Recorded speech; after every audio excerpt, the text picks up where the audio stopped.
close the mics. You close the mic.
Hello. Okay. Hello, friends. Greetings, everyone. We are here to start a conversation with three of the artists that participated and were selected in our inaugural festival, Cine Plus Perfo, audiovisual formats and performance art that we initiated last year, 2021. So this year, just about a month and something before, we started a dissemination of the contexts that were produced in the festival last year, conversations about archive, with institutions and artist archives. And we have started last Saturday and will continue for obviously today and 3 more Saturdays, total of 5 conversations with encompassing the 23 artists that have submitted work and were selected in the festival.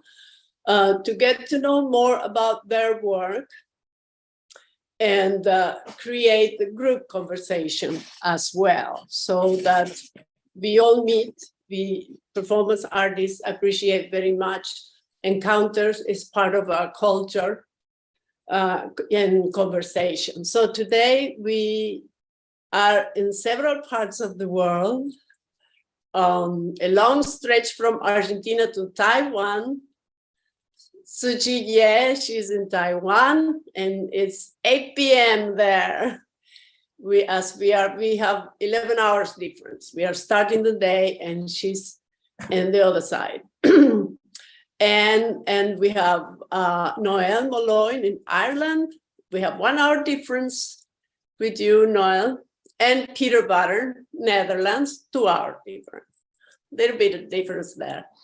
So east, we're actually further east, you know, although we are part of the Western world in the Americas, and then Europe, Central Northern Europe, Northern Europe mostly. So anyway, so the idea for the conversations was, I sort of, well, obviously language is one thing, so we have 3 conversations that encompass all of the artists from the Latin, so-called Latin America. Now we call Abya Yala. We are beginning to rename ourselves, trying to decolonize, the epistemologies that we deal with every day. So 3 conversations are conducted in Spanish and 2 in English. This is the first one in English.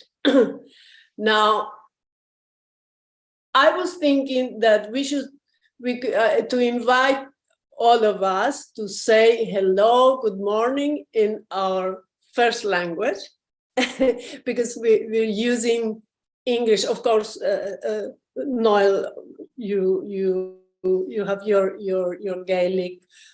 English is there from the beginning as well, but I think that as a little act of our own sort of claiming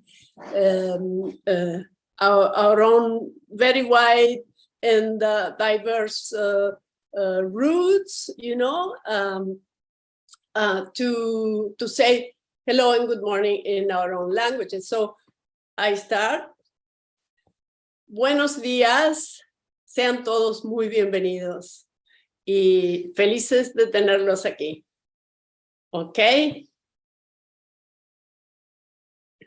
Suchi?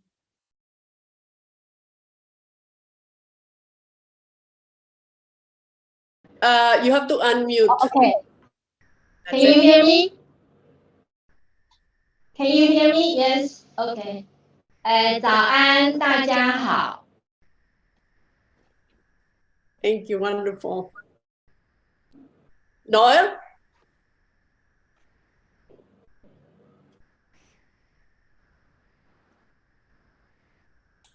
Okay. Iagwit agus colasáv agus táte fáte roid dinúsgur go dtí má teach féin. Wonderful. Thank you. Peter? Hi, my name is Peter Baden. Ik ben blij om jullie te zien. En ik hoop op een voorspoedige conversatie. En goedemorgen, goedemiddag uit Amsterdam. Fantastic. Thank you so much. Thank you so much. So the first grouping element is English that we all share, and we share when we encounter in body. And then there were some other aspects of the works that I contemplated to kind of create 2 different groups, but that has changed a little bit because some people had issues with the dates and it has to be moved around. So anyways, we can all think a little bit now about, as we start our conversation, the different aspects that are common in your 3 works, and what to find the difference, because difference enriches us. So we can start from some of the shared aspects. But one thing that I can think of is the 3 works are very much site-specific or site-related actions, whether the action came to be or whether it was because it's part of the festival and it's assigned, or the circumstance, like in the case of Suchi, that was an action that was done in a studio, and she refers to that action as an essay, as a impro action. And it's very interesting for us to talk when we start contemplating on the construction of performances and how, the 3 of you approach that differently, and what would be something that goes from an impro and something that it's elaborated as a series, like in the case of Peter Barton, you know, he has very elaborate series that he goes on doing. So I will read the very brief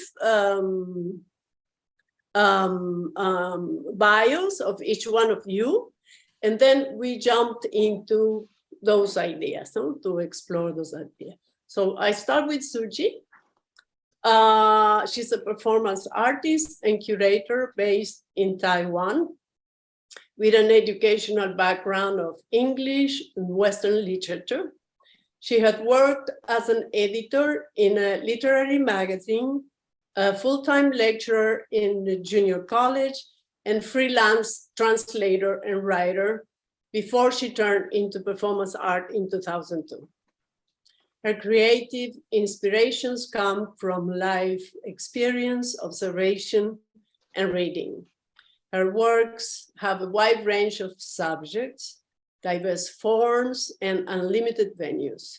They can be described as time-based art and poverty art composed of simple, ready-made materials, the body, process, and environment. She has been invited to 22 countries to show her performance work since 2002, including Argentina, Buenos Aires. In 2003, she founded Art Trend Performance Group to promote performance art in Taiwan. She's one of the participant artists of Zoology 2020 Taiwan Biennial. Wonderful. Noel studied at the Limerick School of Art and Design with degree in 1982, works in sculpture, mixed media, and performance art. He has exhibited and created performance extensively throughout Ireland, Western and Eastern Europe, and the US.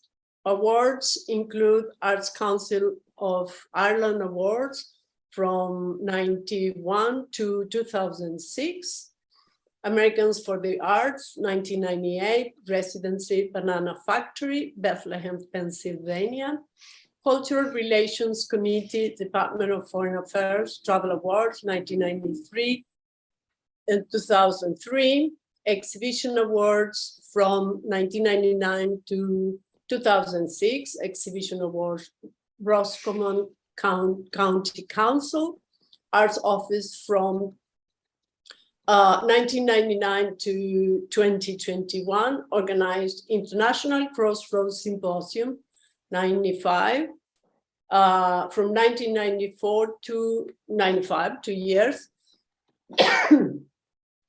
Founded by Arts Council of Ireland and corporate support.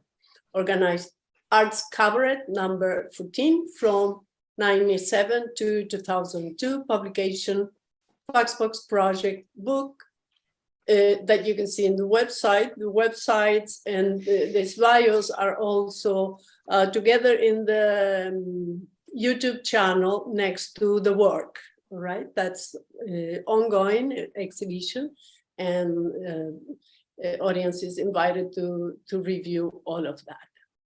So works in private and public, has worked private and public collections, is member of the Visual Arts Ireland M2, time-based arts organization. And Peter Barton, born in the Netherlands, multimedia practice includes site-specific public performances, which he referred to as temporary explorations. Very important concept. He uses video both for documenting these performances and to create work, which are more medium-specific examinations revolving around the history of mankind. Mankind only? You know the joke.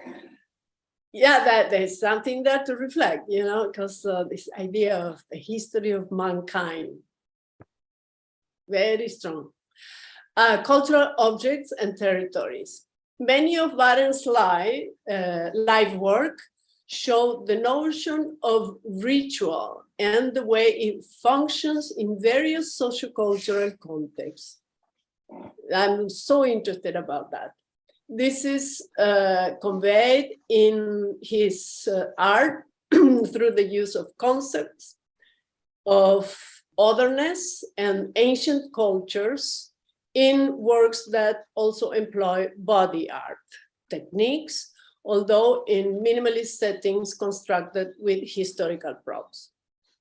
Yeah, very three different realms, approaches to performance art and communication in specific spaces. Certainly the space is fundamental in the construction, development of our works. We can maybe start with like some of the first sort of questions I sketched, something so that you can talk. We're going to be focusing first on these works that were submitted, and then later to move into some more recent work for us to reflect and observe trajectories, things that have changed, and how we look at, that moment in the past when you did these other works, and the relationship with the audiovisual tools. Last year, the festival was focusing in the call on the past to precisely as an exploratory idea, inviting artists to review their archives, because we wanted to bring to observation how audiovisual tools were dialoguing back in the past with the performance art form, and in the interest to reflect what has changed, as we say. And now that, within 2-3 decades, that tools became affordable, and more and more sophisticated, and now we're all immersed in, this sort of use of audiovisual tools, constructing our daily lives and realities really with them. So on sort of the first ideas to start conversing, it's about, in reference to the work you have submitted, and first thing would be like to mention the title and a little bit about the context, how the ideas emerged, and the cultural references that are part of it, how the emotion and the ideas made that work come about. So who would like to start? Or should we start clockwise as we see ourselves? Maybe Sushi, you want to start with your work, since already mentioned bit, and then we go Noel and Peter. We do that, okay? We do that. Okay. Okay, Sushi. So do you hear me? Yes, we hear. Oh, okay. So the title of my performance is called the World Outside. And that piece, the process is like, okay, let me put it in another way. That performance is what I did in, sorry about my English, because I have 3 years staying in Taiwan. I'm not going out, so very little chance to speak English since 3 years ago. So yeah. Anyway, so this is the performance I did in 2011 in Chongqing, China. And I was in my artist residency there. And I have, before this performance, I have done the major performance, which is my responsibility to fulfill my, the artist residency. And during that performance, it's organized by the art base where my artist residency there, and they organized a small event, and they invited some young performance artists to do performance with me. And after that event, a young woman artist, her name is Wang Rui. She came to me and said, some of the young artists gathered together in her studio once or twice a month to practice performance art there.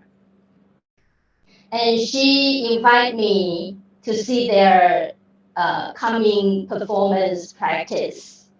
So because I have fulfilled my responsibility, so I said, okay, why not? I will come. And they came to pick me up to to her studio, and I just, in a very relaxed mood, just wanted to see their performance. But before their practice started, she asked me if I want to join to do something there. And I didn't prepare anything, and I didn't, I just in a daily costume, I didn't bring anything with me. But at that time, I love performance art so much. So if there's any chance for me to perform, I say yes. So I say, but I have no idea. Maybe I will wait, and if I have some idea, then I will join. So that's it. And so they started. And and of course I was so nervous. And I look at the first performance, the second, and while I was looking at them, I also observed that venue. And that's her studio, a performance artist studio. You can see in that the video I submitted. It's almost empty inside. Yes. Because performance artists, we don't need any, we don't have any extra things. Everything is here, right? So it's empty. It's empty. But anyway, during when I watch them, I found that my eyesight always goes to the window, the only window on the top. It's very high, and that space is almost like a barn-like. Oh yeah, it's very tall, and with only one door to get in, and the upper side to that door, and high above there's a window. That's the only window. So I found that window. I found that I was always looking at that window. So I think, okay, why not? Just follow my intuition, something like that, my subconsciousness, to see if I can have some relation with that window. And at that time, it reminds me the window in, Albert Camus' novel, L'Étranger. Inside the novel, the main character, whose name was is Maxwell, if I remember all right. Maxwell had been put into jail once.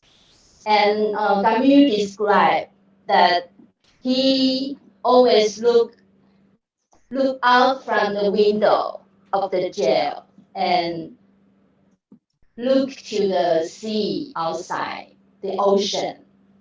And also in Taiwan, we in the southeast Taiwan, there's a little island, very small island called Green Island, where in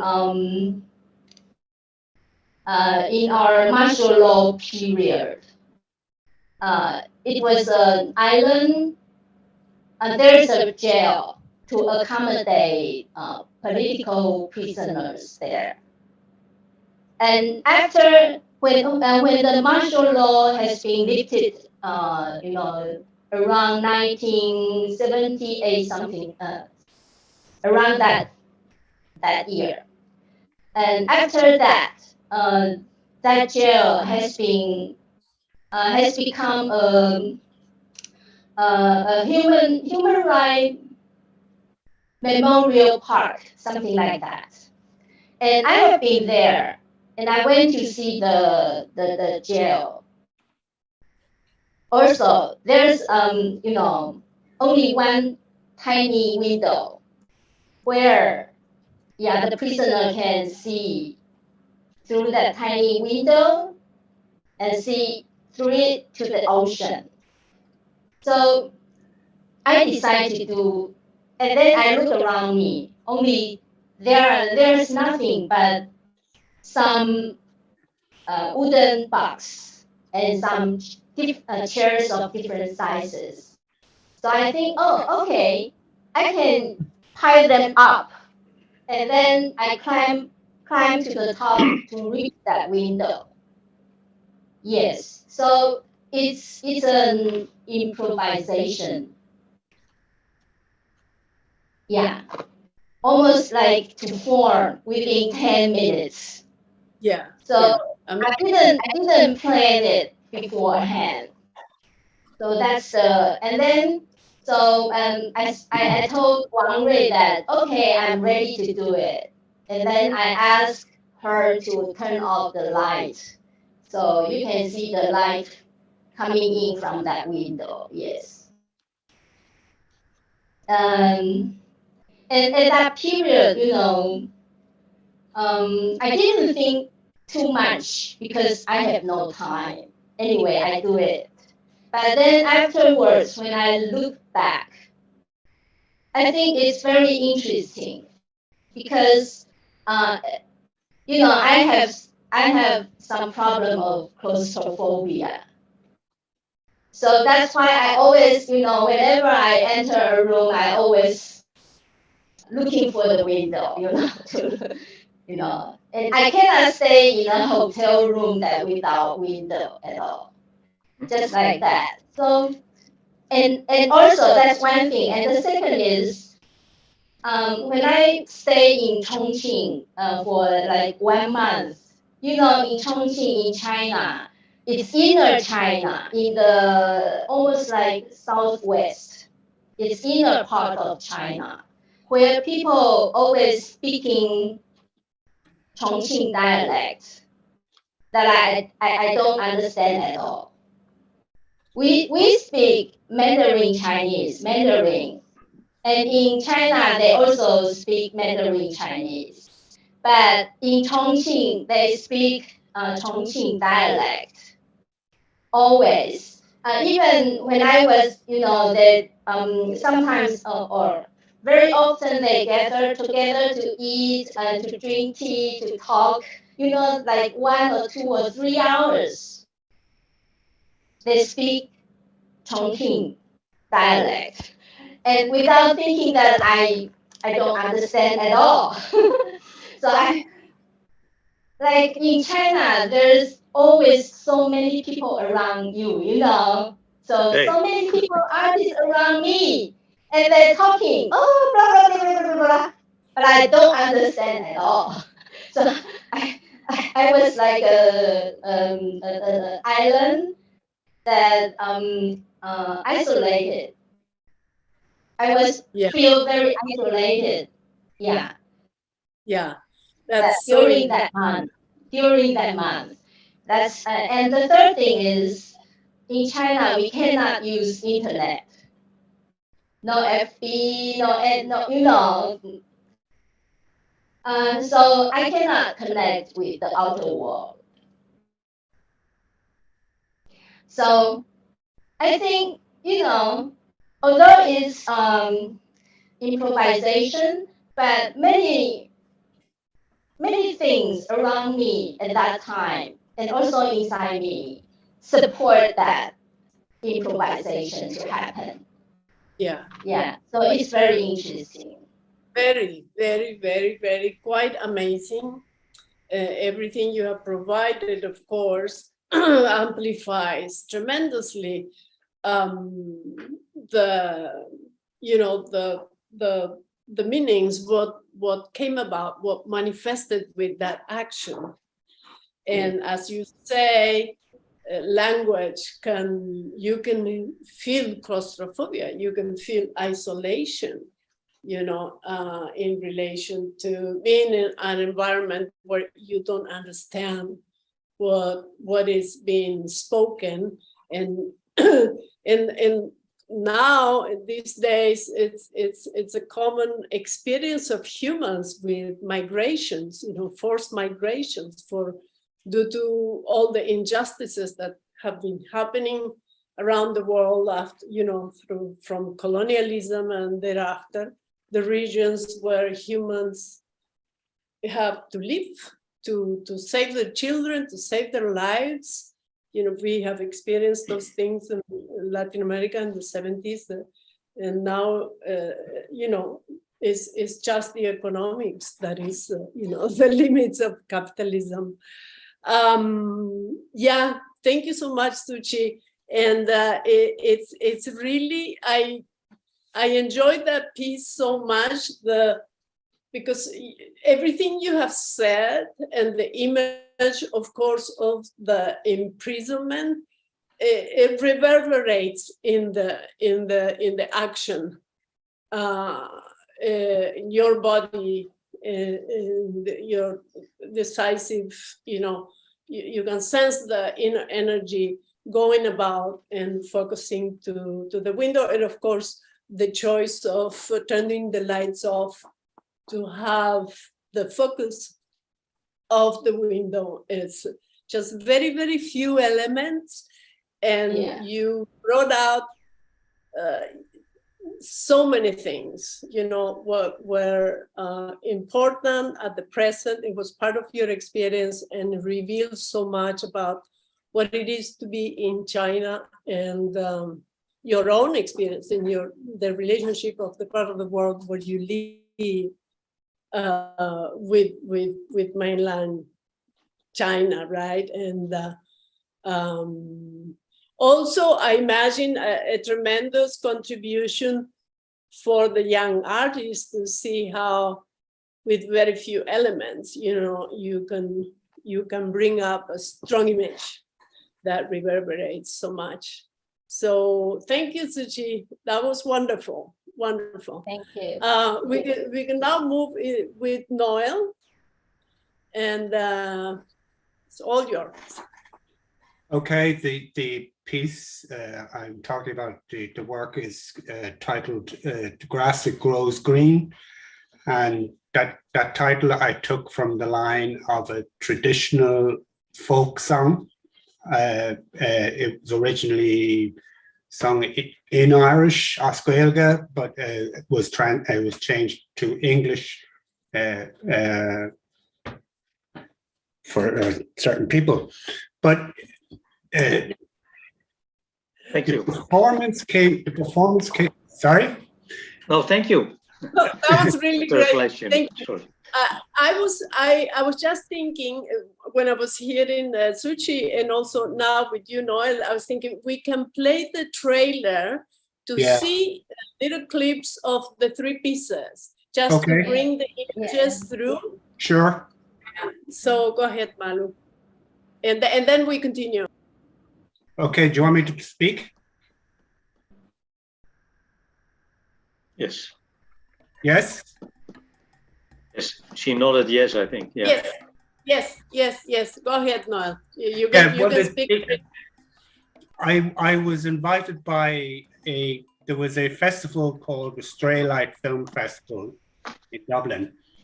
And as part of the festival, there were Amanda Coogan and Niamh Moriarty organized this performance get together, and over 3 days. So I was invited to do a performance, and I had done this performance previously in my hometown in a public space, which was an old bank at one stage. So the whole, around that time, legislation had been introduced banning smoking in bars, and also the drink driving ban came into full force. So I was thinking about this, and I was thinking about how the simple cultural changes and how they can affect people, especially the older generation who are used to a certain way of living. In effect, I noticed over time that you didn't see as many old people in the town, in the bars, as you would have before. And eventually it started out where you would hear on the grapevine, such a person has died, and you would not have known about it. But if they could have some outlet and some accommodation so that they could get together to meet each other and that sort of thing, where we could meet them and this sort of thing, and you know, just basically talk and communicate and see how people are doing and what they're doing in their lives. So that sort of had a tremendous effect, especially, as I said, on the old generation. And you didn't hear of and you didn't see a lot of these people that you would have seen regularly. So I was thinking about that, and I was thinking about the politics of it and how politicians, how they decide. I know there's good and bad in, say, I'm not anti sort of people's health comes first and stuff like that. So I agree with the bans on smoking in bars and whatever, or restaurants, and the drink driving thing. But just how, when authorities or politicians or legislators decide on a certain law to pass, how it ripples down to the man on the street or the woman on the street, and how it affects their daily lives. So I encompassed all that, and as well as that, there was a lot of at the time, there was a lot of land grabbing. There was a lot of property developers arriving from other countries and that sort of thing, and were buying up tracts of land for redevelopment. And there was a lot of political shenanigans going on to and fro about the rezoning of lands, and so that they could be developed for housing estates or for factories or that sort of thing. So you had some green belt lands, some fertile agricultural land being turned over to property developers. And then all of a sudden you have these massive housing estates mushrooming, or these factories and this sort of thing. And it was all to do with the financial situation at the time in that. And it was discovered later on in the bust that the finances were on paper. The money didn't exist at all. So you had these vast amounts of paper monies, you know, what would you call it? Not real. It wasn't real, and it was just floating around there, moving from account to account and this sort of thing. And then there was the crash, and it was discovered that, you know, it didn't exist in the first place. So even though people had made fortunes, and especially politicians and those connected with the politicians who were able to avail of these situations. So I tried to tie all this in, and because I found it so farcical in a sense and laughable, I decided to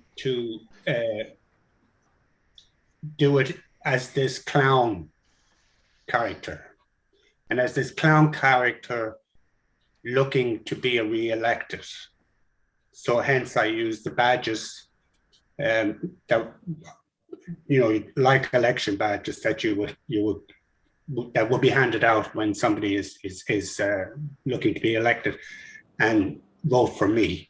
So I did that with the various people in the audiences, and had my photograph taken with them, as so all of the sort of actions that would happen in and around the elections. Plus I introduced the cigarettes and the sort of, it's like, I know it's a little silly thing, but it's like ashtrays disappeared overnight. You know, where there was all these ashtrays. Where are all the ashtrays gone? So it's like this sort of thing. And so it was a whole farcical type thing, as well as the land for sale. It was like, you know, this cake, and here were the candles were cigarettes. And then I cut it was a circular piece of grass that I had dug up from my garden, and I cut that into slices, and again went to the members of the audience and gave them a slice and this sort of thing. So I went on. So the song itself, "The Grass Grows Green," is as I said, this old, and it's a love gained, love lost type of song. So I layered it, so it became very confusing. So you couldn't really understand. You only got snippets of what was coming out in the song. Plus it was punctuated by the 24-hour speaking clock. So you had these breaks in the whole thing. So it was a duration that went on. It went for about an hour. So there was a lot of repetition in it, and that sort of things, as there would be around these situations. So that was basically it. Wonderful. That sound you also used live when you did the piece with the people? Yeah. Yes, it was the sound that I did use when it was done live. And actually, I remember you mentioning before about the way I presented it in the video as sort of images rather than a moving video, in that while it was videotape, I didn't receive the copy I should have received of the tape. It was a problem. But I had an assistant who was part of the performance, in a sense, in that they were taking photographs as I was presenting the badges and the cake and whatever to the various people in the audience. So that became part of the performance. But I used those, and I felt it sort of accentuated the moment, the second, the millisecond that it happened, rather than the general. Because if it ran as a video, you could miss. So in a sense, it's a series of like posters, you know, this, you know, so. Yeah, sure. You said something very, very interesting, because it has to do with the power of the still, power of the still image. Yeah. Really. And exactly as you say, in the communication. Yeah, and I've used it in some of my video work when I'm making films, and again, I'm experimenting with it in my latest performance work, the use of the still, that use of the, it's a solid thing rather than a moving thing. It's set. You can't change it. It's done. Yeah, great. And of course, all what you have provided, reviewing the very specific moment and local, culturally informed about the relationship of the personal life and the life of peoples and neighborhoods and community in relation to the legislation that comes to regulate public spaces, such as the issue with smoking that became this issue. And there's also the other side to it, in that it has a health effect on a certain part of the population, and it has actually killed people. Have died as a consequence because of the, isolation is a terrible thing. Isolation isn't a major killer here in Ireland. Yeah. And the whole Northern Europe, is it's a big issue, and it is so important because when you think about the legislation in terms of smoke, when it came about, because of the mobilization of other people saying, okay, some people choose to smoke, that really it's bad for health, and then legislations come sort of standardized without taking in account precisely the details in which this is going to modify and change the inner meshes of culture. And as you said, it created a gap with older generations. Hopefully later on accommodations have happened and people have created, they had to create spaces to socialize. The people that smoke. They created groups here that they call men's sheds. Where, because it mainly affected old men. Because they are reluctant when they have no place to go to. They are reluctant to leave their home to go into the community. So they created so they saw this necessity, like suicides were rampant throughout this. And so they created this space where these men could go and speak about their health and speak about if they were depressed, and how they coped from day to day, this sort of thing. So these things developed. The same thing happened for women, don't get me wrong. There was similar organizations set up so that, they could communicate and just see how each other are living and doing. Yeah.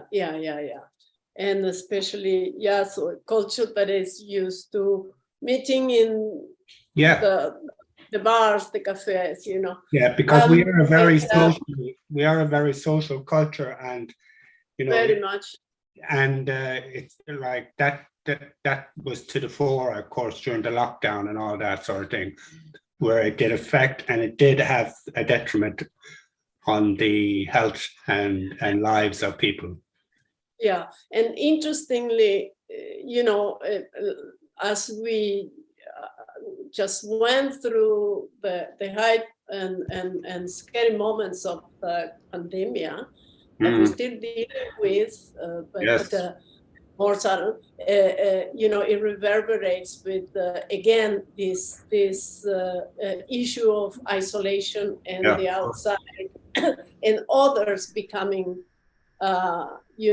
potential agents of that can damage you, and it's so terribly, it's it is so disrupting of something very, very deep, which is the need to reach out, and we become and we feel alive because of our relationships. And that disrupts right there, those things. And as they were talking about the psychological implications of all of this, not only in the older generation, but in the younger generation as well, as in children as well.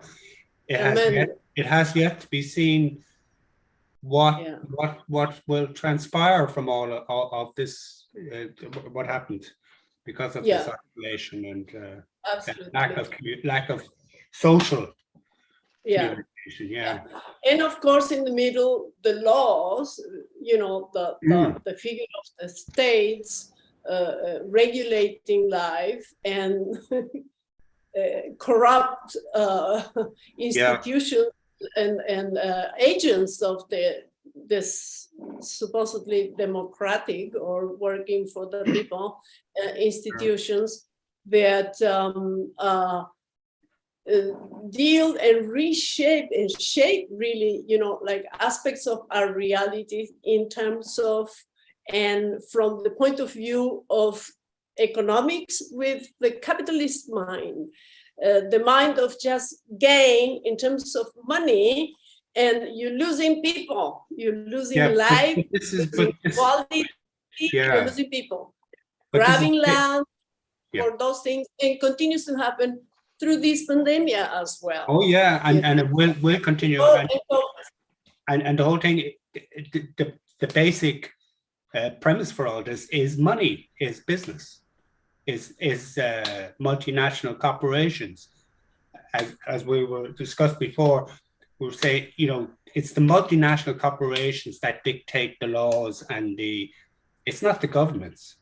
When it comes down to it, you have these multinationals who are pushing for these so they can grow, basically, and earn more money, and it to the detriment of the populations.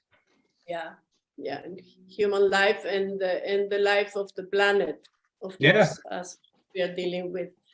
And this is, you see how a piece that is from 2007, you have linked immediate issues, you know, like the body and the mind, the artist, the person, the citizen, reflecting on the incidence of certain regulations, the incidence of the emotional, then the cultural and the communal behavior, and other issues that are happening somewhat unrelated, but it is part of the same compound. And now again, you know, we are in this other phase in which, again, the jeopardy and the idea of fear in relation to our health is partly used or becomes functional. And you don't know if it was, you know, the egg or the you know, the chicken, whatever, you know, was created. But it comes to be functional to this last phase of this, really necropolitics, as you say. Even now, not even transnational, in the sense that there are corporations that belong to just one person, and it has become this thing, you know, that a few people, a few men are, you know, have amassed wealth.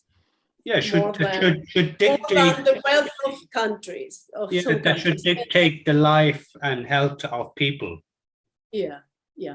So with all of that, now we go into Peter. That he's really asking, you know, things to in this dialogue with the history of mankind. And tell us about everything, you know. Here we're going around the world, and wow, man, it's, you know, there is we can see the connection of you know, the ways of living and this relationship of the singular experience and the global and the particular, you know. Okay, Peter, the floor is yours. Thank you. You're a wonderful host. No, about talking about the global and the private, the particular. Yeah, that's a very good start.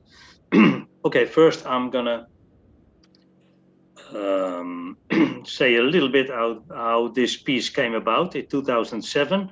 Actually, the video was derived from a series of performances 1.5 years earlier in 2005.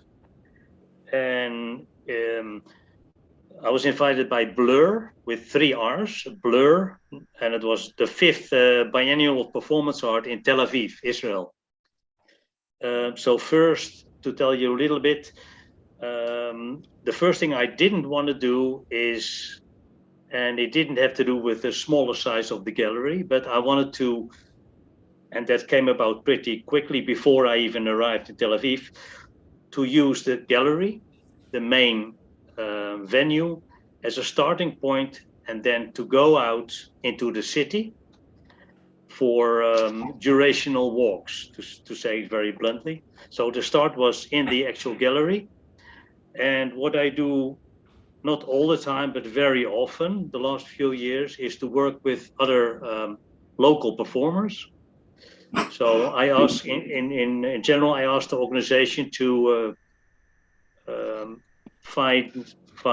to look for people who are not very well professionals. I mean, in terms of professional dancers or movers, but people with charisma.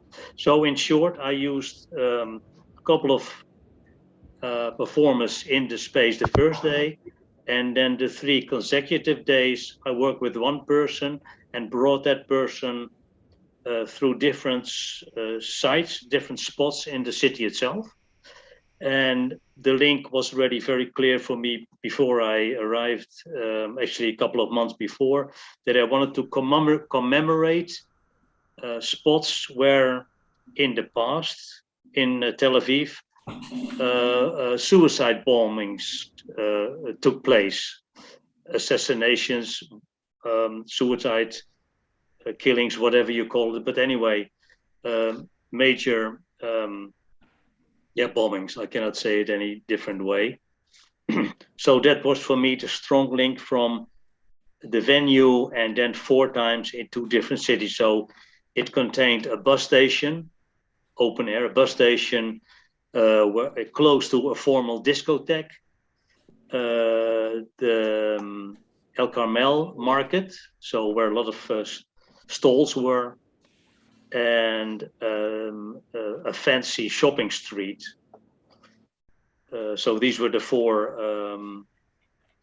locations. And in general, what happened, so I walked out of the space.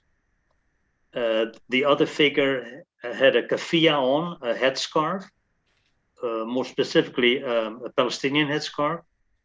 So he couldn't see anything. So I led him, it was him, into the different spaces in the city. And on that specific location, we stood still, and I floor texted in the street. So it's all about the public space. I floor texted a couple of sentences around, basically it was Amal and Tikva. So Tikva is the Hebrew word for hope, and Amal is the Arabic word also for hope. So I encircled it around him. And then what I did, froze in front of him, and then I tore my shirt. And that was also the moment that I simply said to walk him back into the venue. And one element I can pick out, for instance, that one of those walks, we crossed the market, and then of course, yes, market people, they want to sell their goods. So they were like oranges and etc., their clothing. But the thing was that the person in the kafia was Hebrew, so he could understand what different people were saying. So one of the shout outs was like, when is he going off? As if it was a sort of a walking bomb.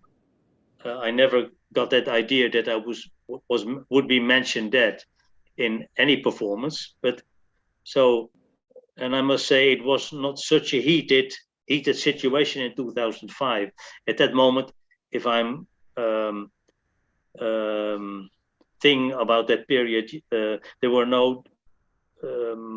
hardly any bombings at that time. But anyway, I also ended up in 2005 over there. But for me, it was not so much a political piece, but it was more of a, of course, you cannot deny that, but a sort of a commemoration in very different spots, but also very crowded and busy spaces. And the last walk that ended near the seaside, near this discotheque, and I threw a boomerang towards the sea, and it said the word spirit on it.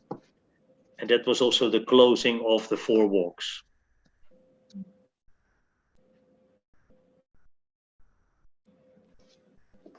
Thank you, Peter. You're welcome. Yeah, you thought of the action before going to Israel. Yeah, it was not the first time you were in Israel, right? Yes, yes, I was. Oh, it was. Okay. Yeah, yeah. So 2005 or 2007? No, 5 was the series of performances, yes. And then I produced the video 1.5 years later.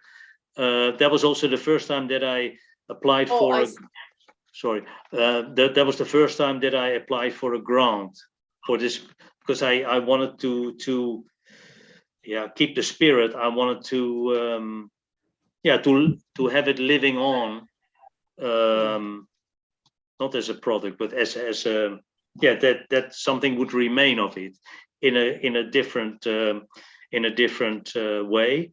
And I should mention, maybe that's also the similarity where Noel comes in, of I use the cut up, so not a continuing film, but cut ups. So every time I tore my shirt, the image froze. So blackout, and then the next phase of the walk was continued. Oh yeah, and there is no sound. There was no sound. I thought it was quite a challenge, but because I thought I wanted to focus on the image. Yeah. And I must say, the grant was also I got the grant to show it in a public space. And of course, in a museum, a gallery, officially they are private spaces or semi-public. And that was also in the application that I showed it the first time in a busy shopping street in Amsterdam. So, and before getting into audio problems, like how, if it's a public piece, it was 4 meters up in from an office building. Audio would make it, there would be too much noise around. So that's why I also chose for a silent video. Yeah, excellent, very good. So working all through with, in the moment of the actual performance, which had it was done throughout several days, I understand, or because you did this walk, which it becomes a trait of yours, this durational walks. I'm thinking of the last piece in Castle also. All right. Anyway, we will talk about that later. But this series focusing on the different sites in the city, and of course, as the first time of you being in Israel, I can understand how, that would certainly move any artist to do something about those issues, and of course, there is these two sides, state and the Palestinian people, and the different ways of the violence, the different ways in which they are not being able to come to terms as humans, you know. And the figure of the suicide bombing and the human bomb as an ultimate image of violence and sacrifice certainly is killing with your own death, right? Yeah. And putting forward this the disparity of forces, I think, is very much a figure of like last resort, and it's tremendously complex and moving and horrific from every side, of course, you know. And you dealt with that, and you know, just honestly submerging into this and the word hope as something that comes necessarily as a reminder, right, that we really need to work out stuff. And you know, what other word could you put in between such high tension, you know, Right. For the bodies living together and with their own histories in the land, and such tremendous disparities and horrific violence going on. So your piece,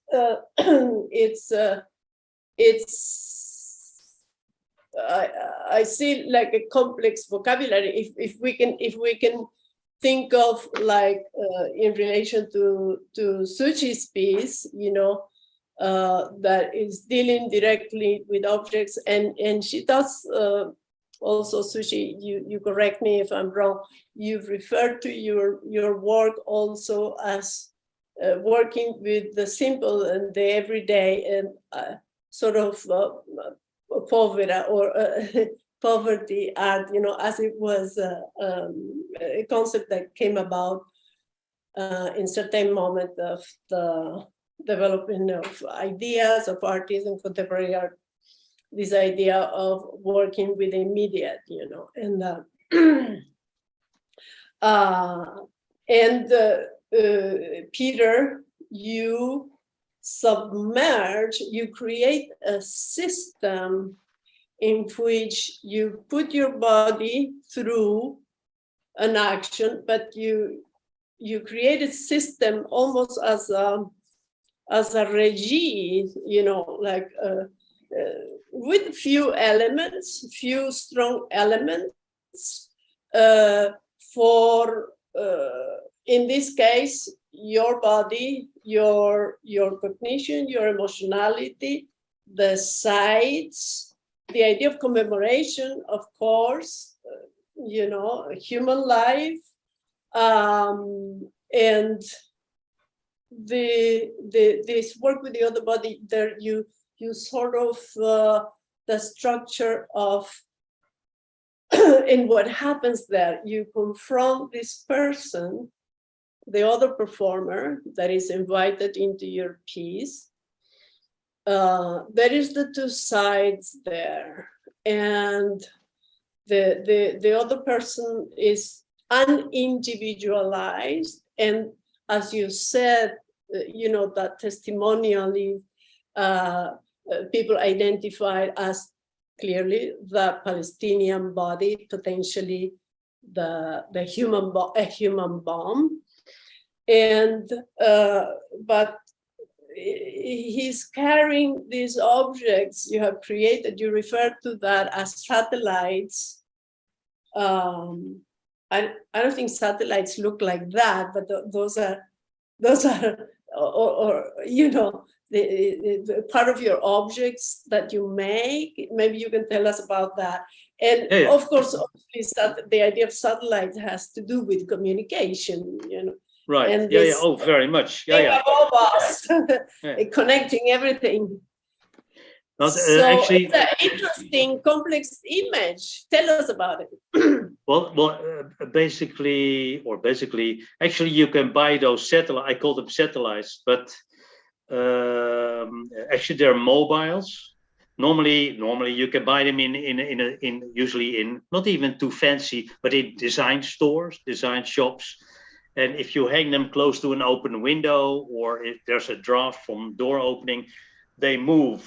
So yeah, the bigger ones, the smaller ones, so they rotate individually. So they sort of became from 2D, 2 dimensions. You buy it in a box, flat, and then they rotate whatever there's draft or a door open.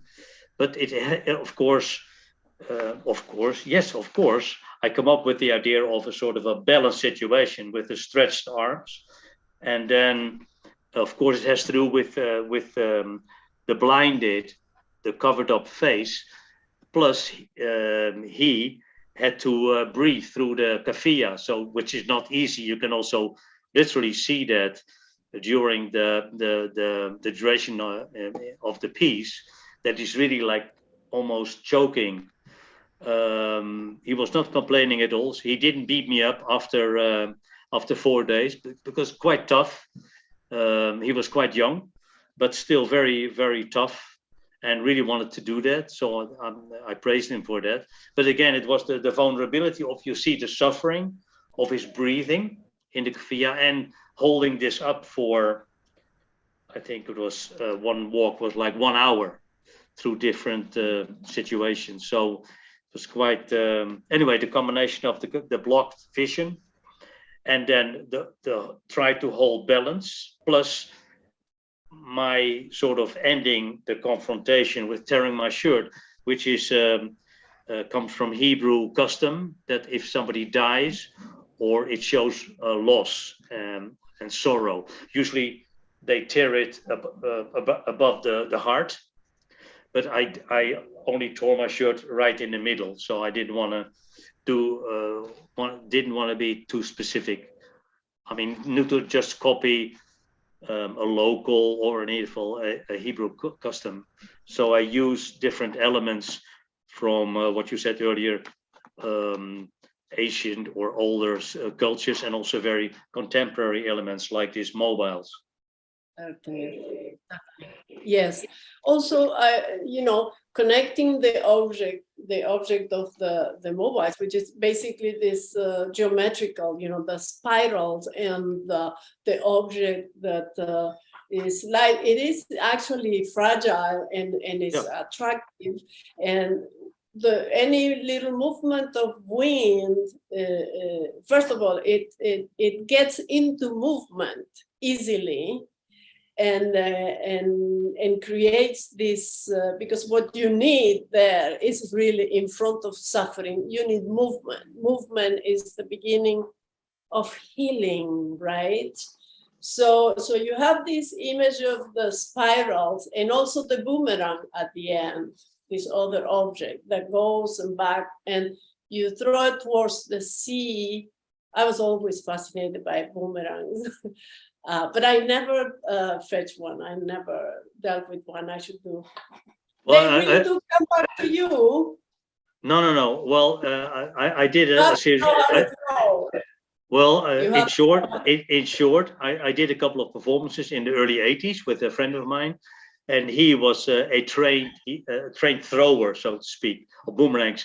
And of course, most people think, because they know the returning type, you throw it. But if you don't throw it in the wind, then it goes straight on. Then you lost it, or you have to get it yourself. So what I was doing here, I'm not a very trained thrower of boomerangs. So this one was literally to stay out. I mean, and I threw it towards the sea with the word spirit on it. So I threw it as far as I could. So it went, down. So that was not the option at all. But I did a couple of series with this friend, this criminologist, in the early days. And then I considered the boomerang, the returning type, as showing an audience, passers-by, elements of quality performance, so something in time. So that the returning type of a boomerang, it takes you away from where you are and brings you back. And then comes back to the later use of fog in spaces. But anyway, that goes too far now. Wonderful. Tot. Wonderful. Well, I think we with everything that the three of you have provided about the pieces, we have covered quite a bit about it and the complexities that that come about and trigger a piece. You know, the aspects that come with the locality where the piece is going to happen. And which of course certainly is because we work with our bodies and the community, the space and the cognitive impregnation that the spaces have and how they move us emotionally, right?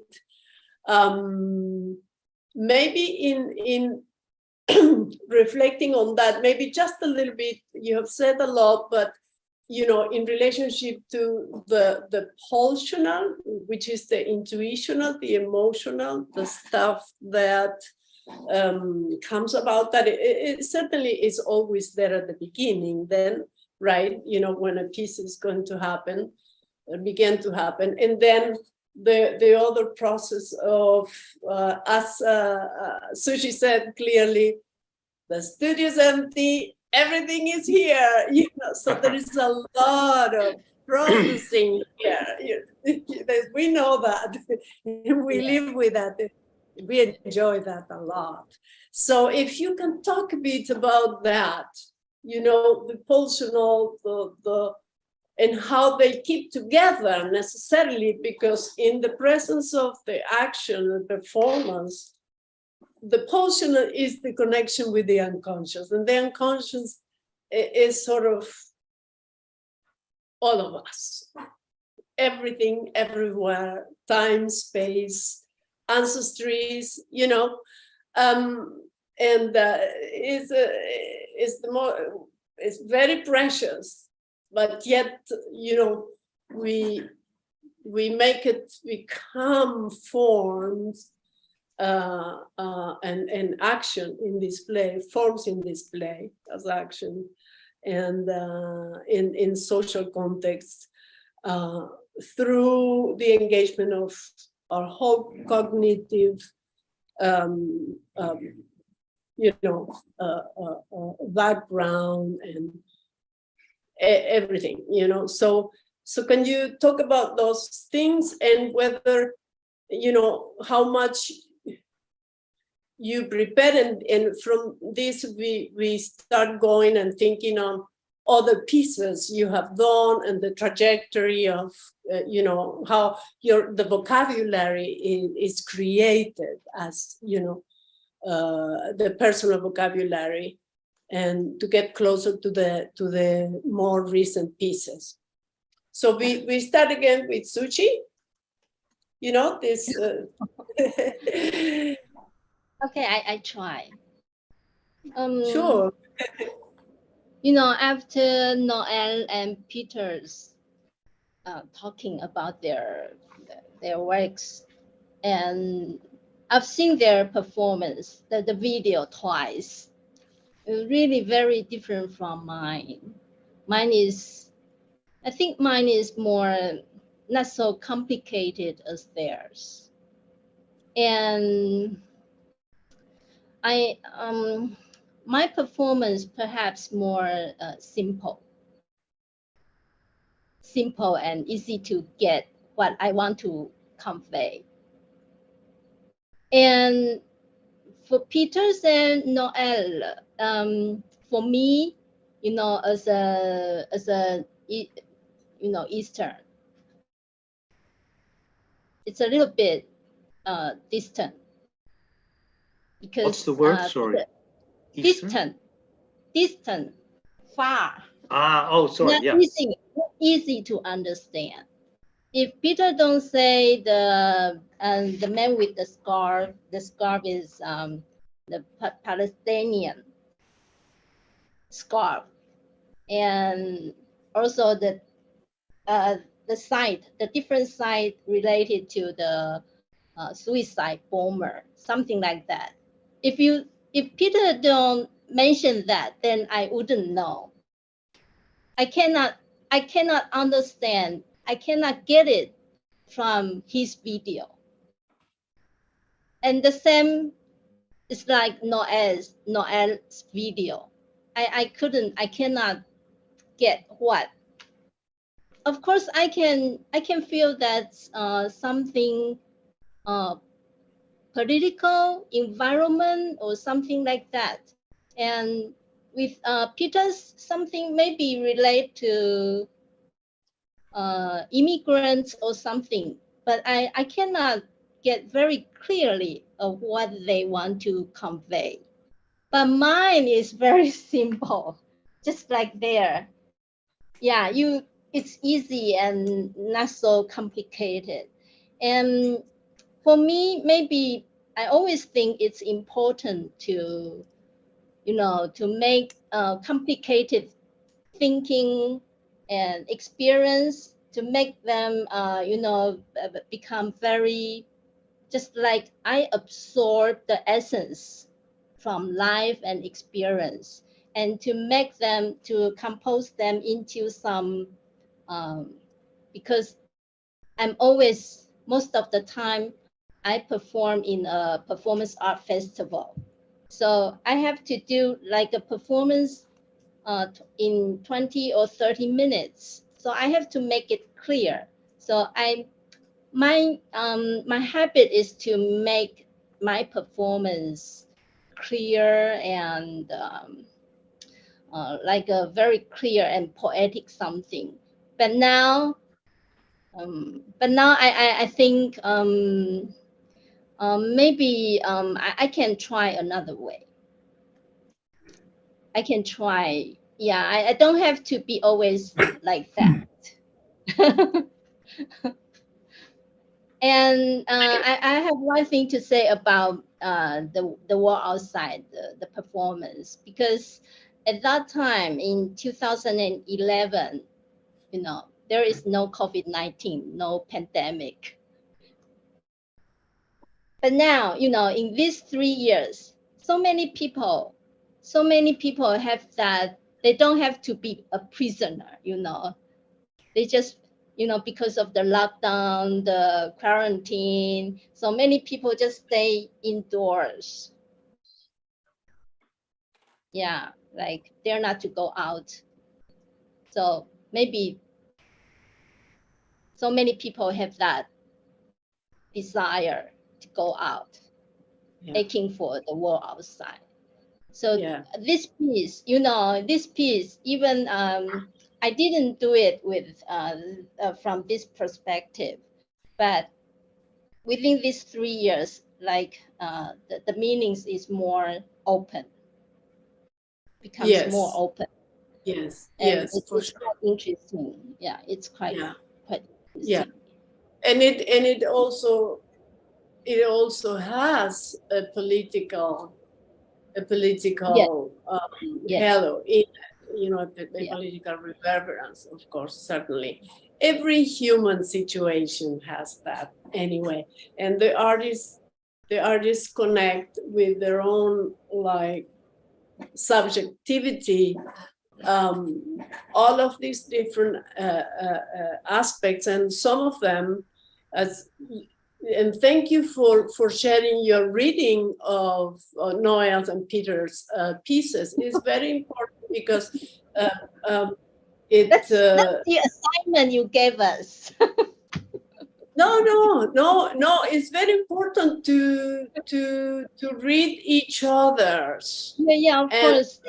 To share the experience, because we really read with the world we have inside, with our own references. And certainly here we are dealing East and West Europe and Europe, Middle East, but local some local issues, you know, that not everybody needs to be acquainted with necessarily, you know, but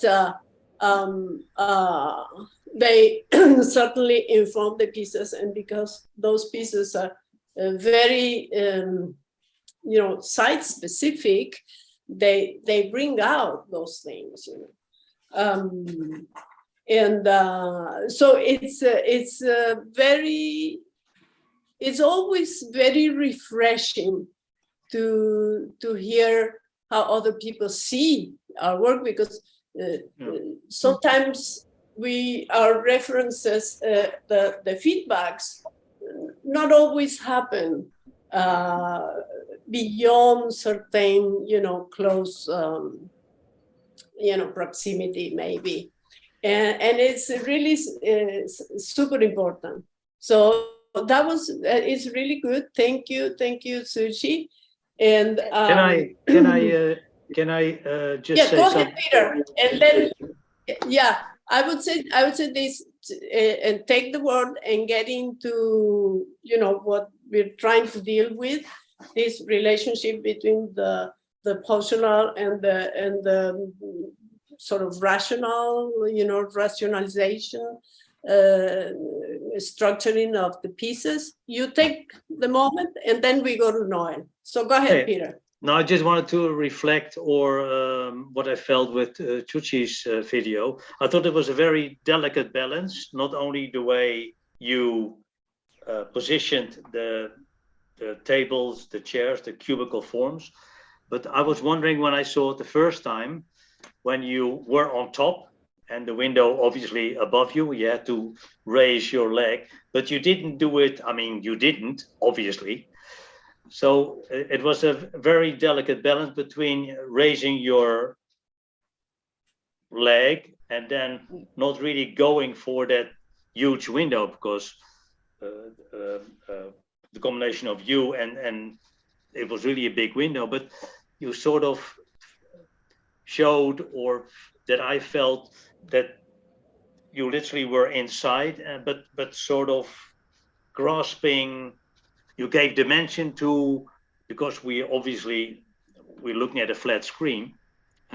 After your performance, that was three-dimensional, but you gave the outside, as you said, the world outside, a sort of dimensions, strange as it sounds.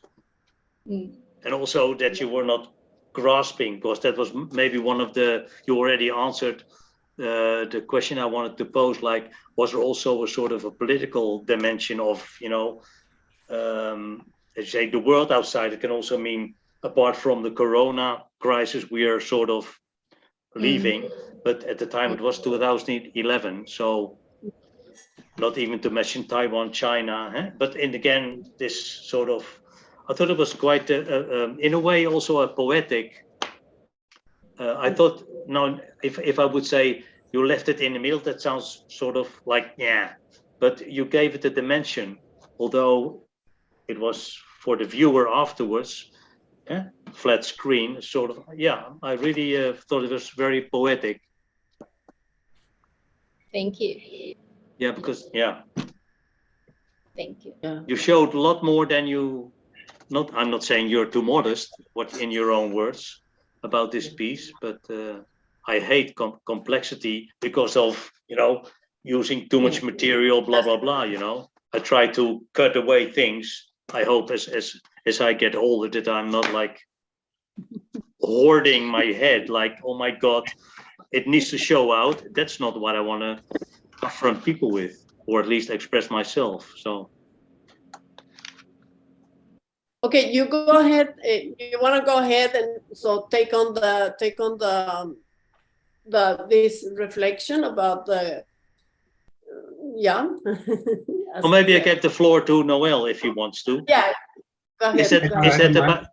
Is that about rationalization or Graciela? That and the first, you know, the emotional and the pulsional, the sort of unconscious stuff that moves us to begin to think or sense that we are going to make a piece And yeah, and the process of creating, rationalizing, and, you know, setting up stuff, choosing materials, and how is that process? The relationship of these two things, how does it work for you?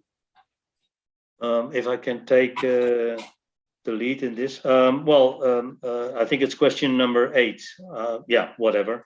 But sort of rationalization, there's a lot of rationalization. It sounds strange because at the same time it also has to do like also what I did in Tel Aviv, but to cut it short, I hope, is of course you do research, and sometimes people use the word research as if it takes days, months, maybe weeks, etc., etc. But since I'm not an intellectual in terms of, that's not my goal in terms of to gain as much knowledge as possible. I try to derive knowledge from the experience. So that doesn't mean very staccato, that I have a bit of knowledge. But then again, I need to start all over again with the next, not even size-specific piece, but every time I hope to be as open, as white as a sheet of paper, but usually that doesn't happen. That would be too wonderful. So the rationalization, there's a lot of getting material and knowledge, internet, whatever, personal stories. Also, when I, let's say, put it this way, not all the time I can have a research period on the location. So yeah, sometimes I have a week, depends also on the budget, etc., etc. We all know what to do with that. If there's no or hardly any budget, then I experienced that with hardly any budget. I made one of my major pieces, but I shouldn't say it too loud. But that's always talking afterwards. So the rationalization comes in, and then usually, yeah, it's also working on the spot. So of course, I'm not 18 years anymore. So I have a huge reservoir of gestures, movements, and knowledge coming from all sides. But again, yeah, I suppose that's also my own history. And also I not introduce, how do you say that? I let in, no, that's terrible English. A lot of things are offered to me, so I also need to be open on the spot where I produce work. So rationalization is one thing, call it research, and still, even in my age, I can be very angry or upset about a lot of things that happen in the world. And I suppose, can I say that? Yeah, that I was never an artist, and I'm still never an artist that working, you know, form and content. That should be, you know, or to engage people. When I was much younger, I always said that I never want to see anything hanging, or that was before I started to do performance. That's I need something above the couch. I know that sounds very, very ancient and maybe 50s, or for all I care, very bourgeois. So I moved away from that, but that would be the ultimate, you know, like, oh God, I'm on the wrong track. So yes, I really want to influence people, or present in a more modest way how I feel about, and show my emotions to, let's say, a wider audience. Not so much quantity, but one-to-one. That's still my my outlet. Yeah, wonderful. Thank you, Peter. Noel? Yeah, Grace.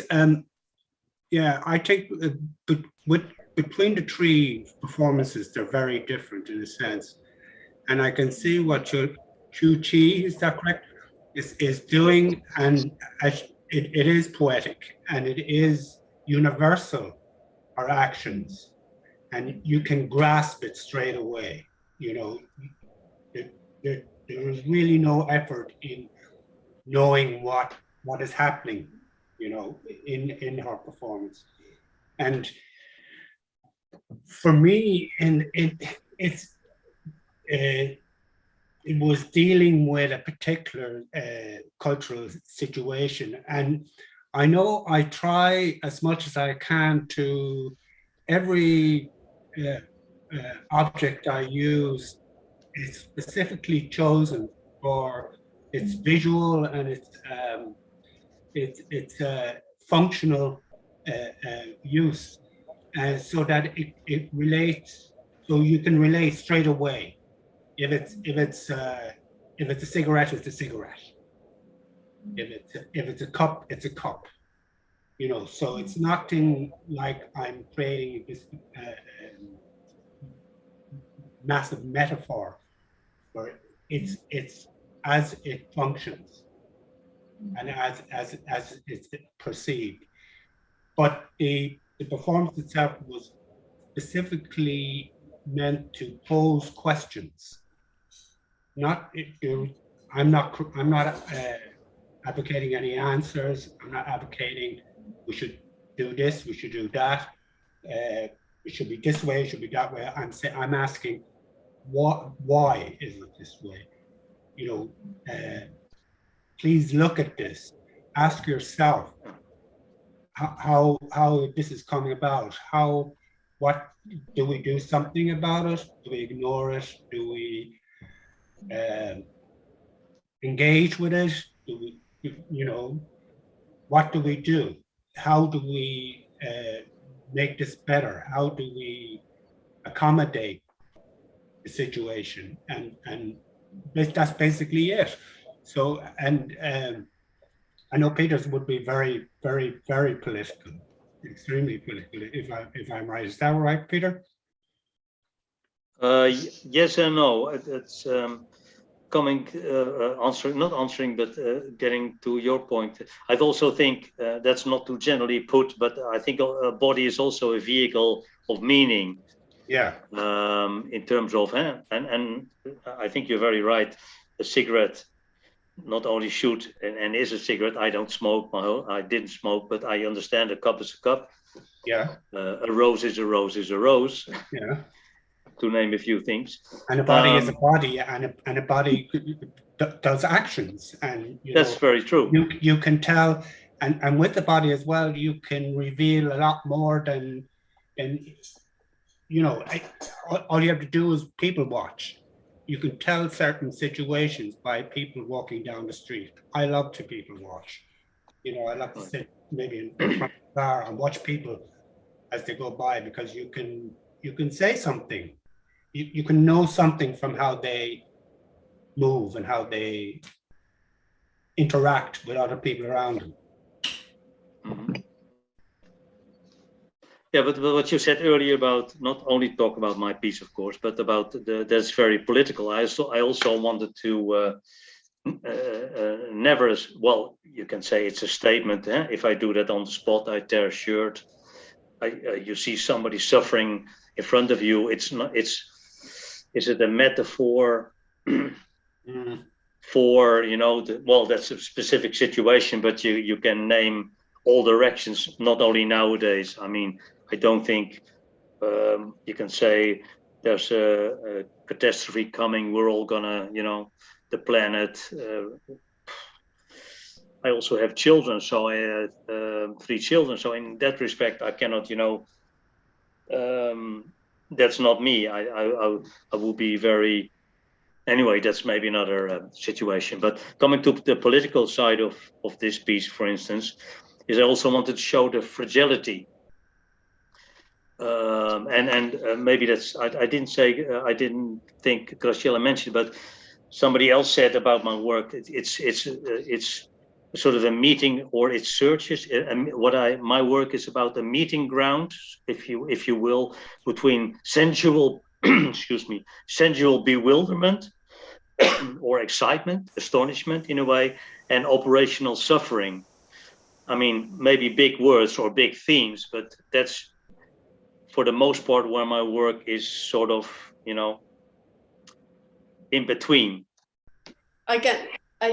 Since you really specifically touched on that, I'm very intrigued about the title. Can you read it? Unknown pleasures, isn't it? Oh, This is unknown, yeah. the title of Yeah, unknown pleasures, which is very contradictory to the actual piece, because sorry, can I? What the fuck? Why are you? Yeah, but it has to do with not a long story again. A couple of sentences about in the beginning. So I started out performance in the early 80s, and I used quite a few titles of music pieces from that era, call it doom music. And whenever you Google unknown pleasures, well, at least I come up with Joy Division. It's an English band from early 80s. I'm sure knows of it. Yeah, right. Yeah. A lot of doom music, but very danceable. But anyway, one of the first album was Unknown Pleasures, and of course, you can say, what do you mean unknown? You can speculate about that, but the first word of the title is ark. It's also a biblical term. The ark is the Ark of Noah, the animals, the catastrophe, the flooding.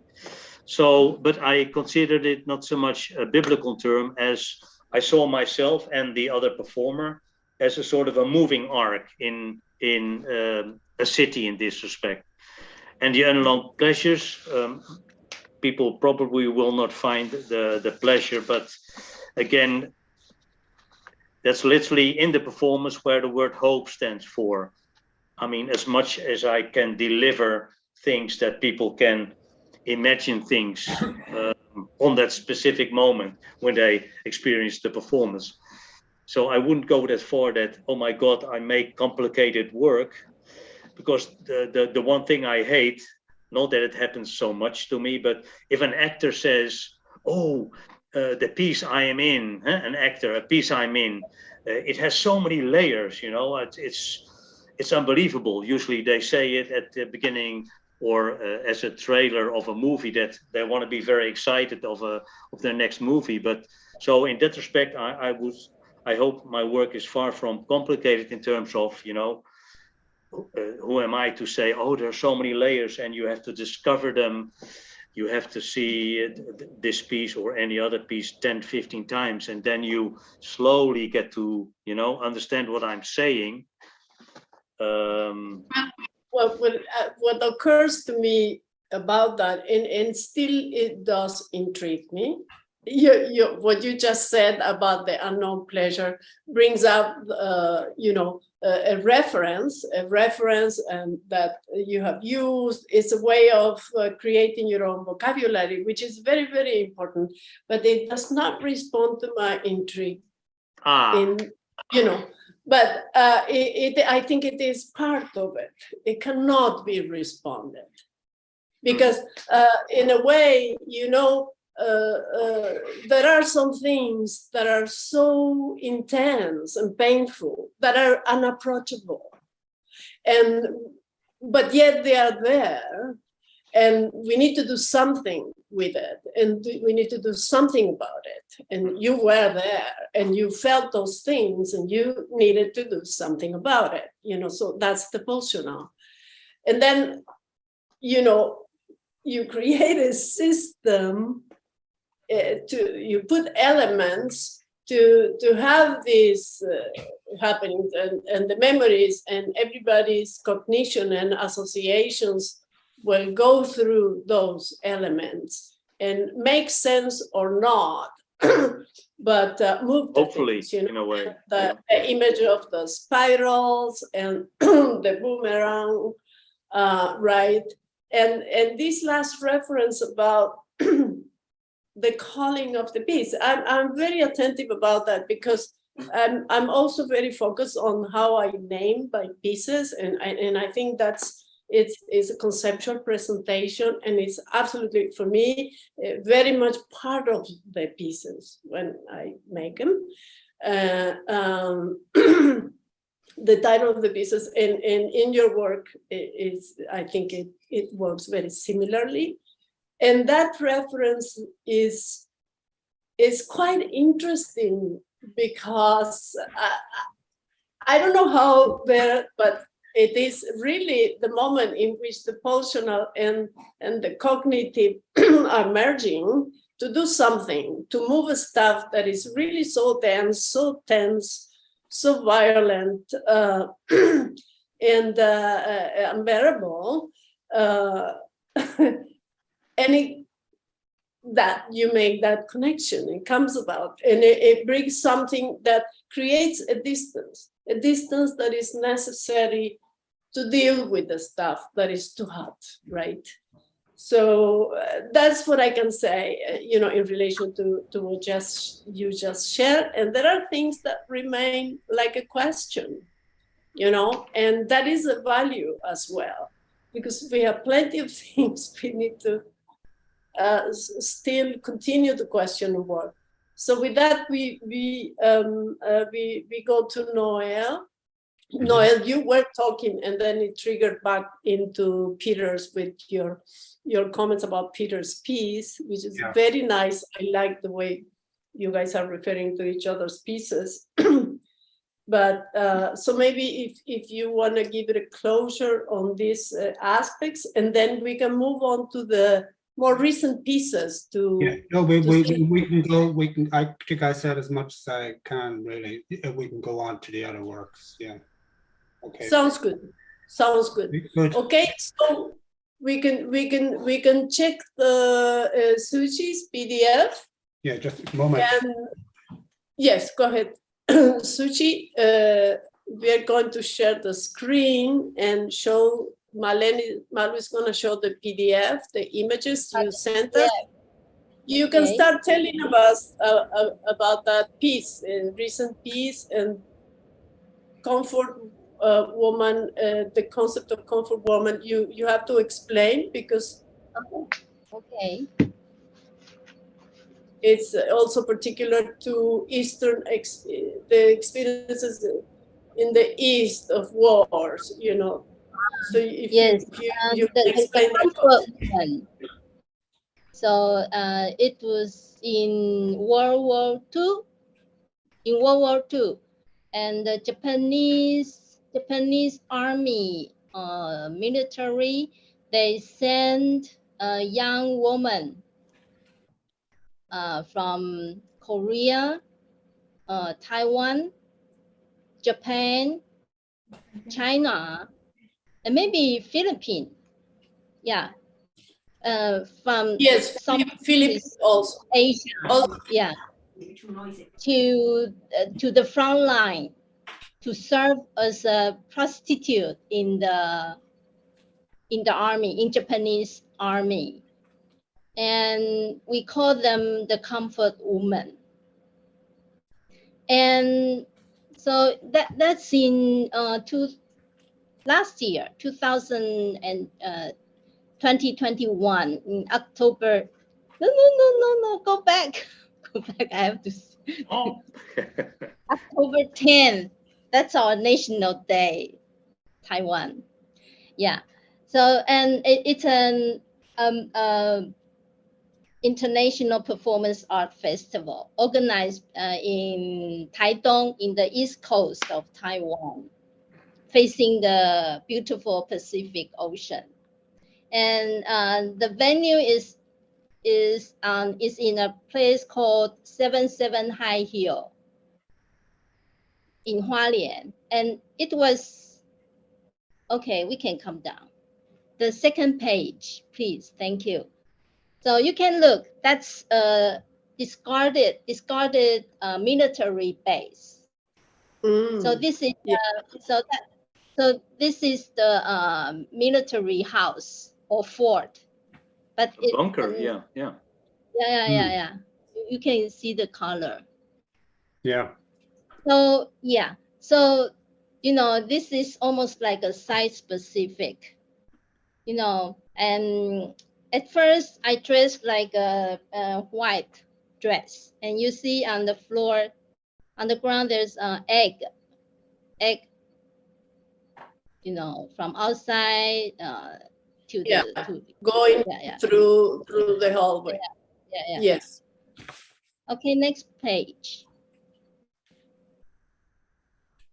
Yes, then I take off my wearing and just throw very heavily on the wall as a gesture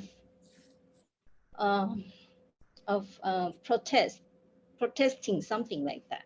So you Okay, throw next. it against the wall, right? Yes. Throw it. Okay. Yeah. And next page. Next one. And then I take off all my wearing, so become nude. And then whenever I walk backward. Okay. Yeah. And every time I come across the egg, I step on it and smash it. And every time I smashed an egg, next photo. Next image. I paint some part of my body into black. Yeah. So, okay, next. Yeah, just like that. So slowly I painted my body into dark, into black, and the eggs smashed. Okay, next. Yeah, so finally, you know, all the eggs are smashed and I become. Right. And the last one. So just like that. Yeah. That's the end. Yeah. Right. So, yeah. So you can see again, very simple. It's very simple action and simple materials. And yeah. So it's an allergy for the comfort woman. I think that it's quite clear, right? I hope it. Yes, my lady. So. Quite clear. It's not. Yeah. Simple action and short, and you know, because my performance, I do my performance from various routes. Have different different ways of doing performance. Sometimes interaction with the audience, and sometimes this and that. And I have different, how should I say? How should I put it? Okay, anyway, I have many performances, but this one is more similar to the one I showed the wall outside. Simple, and I perform myself and not having interaction with the audience, and also site specific, and the environment, the venue give me the inspiration. Yeah, certainly. Very much part of the piece. And the action on the wall outside is like a vertically upward, and this is horizontally backward. Yes. Wonderful. It's those directions. Yeah, I love you know, to think and reflect on this. The geometries within the pieces, and Noel is a sculptor, and of course Peter deals with that a lot too. But it's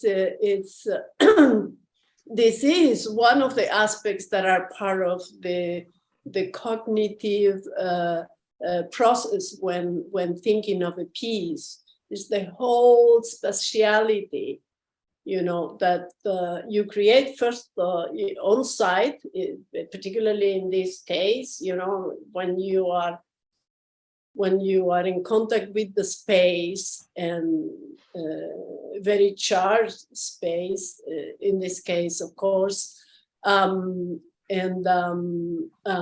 create the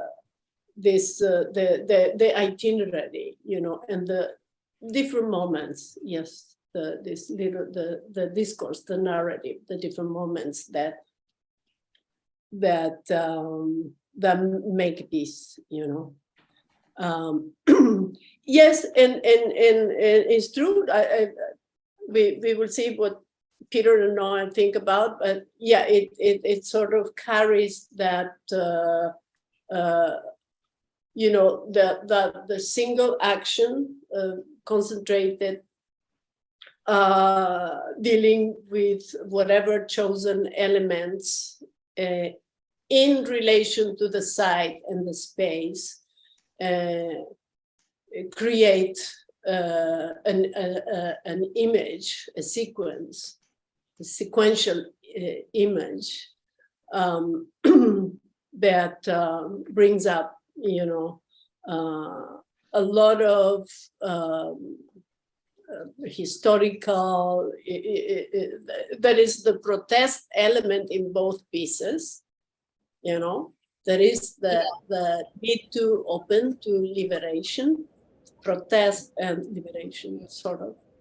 Just the protest is an action of liberation, certainly. Mm-hmm. So we can move with Noel. We can show your pieces, the images that you sent to us, and then you can talk now. Malu is going to fetch the images, and then you can tell us. If you like, you can start. You sent us, I think it's 5 images, right? Yes, 3 of which is a trilogy I did during lockdown. Yes, exactly. The first image, this is piece is called The Door. Sorry? Yeah, go ahead. This piece is called The Door, and it was done.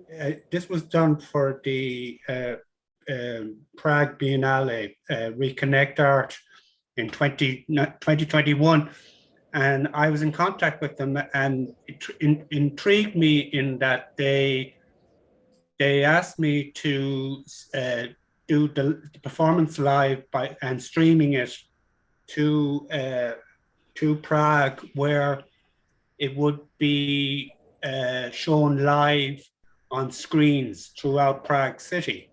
So that whole idea of me being here in Ireland and the live action happening on screen in throughout the city of Prague, it was a number of sites chosen where they had these massive screens, and the action unfolded live there. But it was a piece I had done previously, this was before the pandemic, and again, going back to the previous piece I was talking about, the cultural changes and how people deal with isolation, and how people, in a sense, call out for help and look for help. And the action took place where this was the door, but the door is on wheels, and it's like a mobile thing. It also, for me, it also conjured up the idea of a monolith, of an entrance or a blockage. You can go through it, but sometimes you can't go through it. It be locked. And what happens also on the other side of this blockage, for the want of a better word. Yeah, I was thinking also the wheels on the object, and then of course here the image is amazing. We know we are immediately, filled in this, the isolation, and the installation. I love the image. I like it so much. But it was done. And, It was originally done in a gallery space. oh wow! Well, you choose the part of the gallery which relates to the more intimate activities. You know, Yeah. the stuff that we do to ourselves to prepare the coffee. Or there's to wash dishes, etc. And of course your sculptural work. You know, and I was thinking the wheels on the doors, also the sense of uncertainty. So Yes, it's exactly. the blockage, the possibility to open, but the uncertainty that the door would move in a weird way. Yeah. Yes. Very true. Very true. Yeah. Go ahead. Yeah. So the action, all these objects that are on the ground in front of the door were on my person, in my pockets, and that sort of thing. So they had some personal meaning to me specifically. They're very personal. There's photographs of my children, etc. So each individual object has a very personal connection to me. So the action took place where the objects were passed through this broken glass window on the door. Wow. So that was basically the action. But I was, as I said, I was fascinated by the whole thing of streaming this live. You know, given the restrictions that we've gone through in terms of not being able to perform live, you know, to travel, to etc. during the lockdowns and that sort of thing. This whole idea that here I am in Ireland and the action is taking place in Prague. It just intrigued. Yes, great. We can move into the trilogy. I love that. Thank you. Yeah. I love all of your pieces, people, but you know, it's just like. Yeah. Yes. Oh, yeah. This piece is titled "Somewhere Someone Is." So a friend of mine around this time, that was in 21, and around at this time there was the atrocities were happening in Afghanistan, and a friend of mine wanted to do a fundraiser for funding for Afghanistan. So she asked me, would I do a performance? So this is a bar in a village not far from where I live, called Knockcrockery, and so I decided to do this specific performance. You don't really get a sense of it in the sense because the sound. I make a statement. I go from A, B, C, D, E, F, G all the way through the alphabet. And each, I have a word corresponding to each letter. And with that word comes the sound of bombing, of somebody being raped, of somebody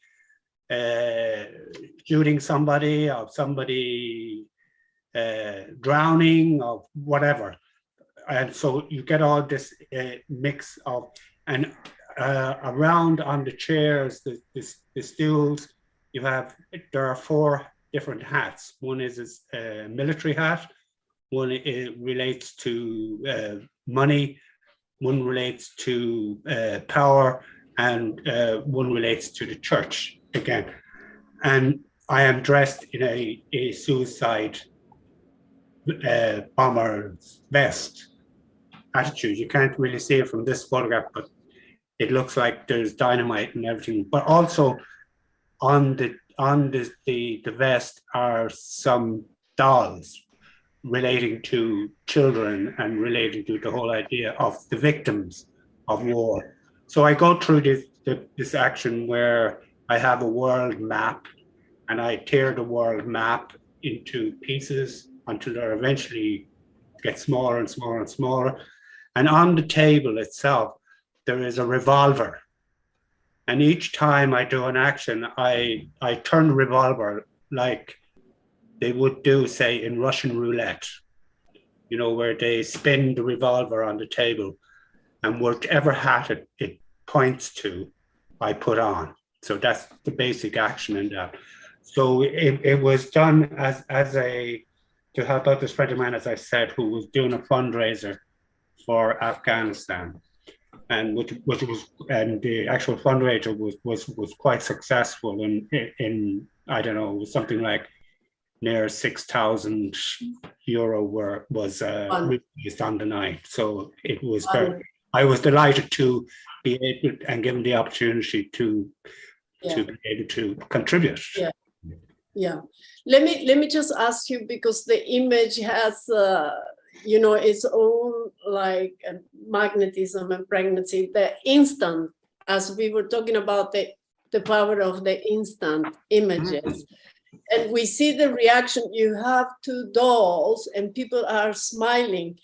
We are dealing with something very tragic, but there is a moment there. And look at the face of that little girl and the woman in the background. Because if it, you know, it could have been something like the sound of somebody pissing, you know. Oh yeah. So that you know, that shock and that, oh, you know, or somebody farting, you know, somebody's farting, or you know, this sort of thing.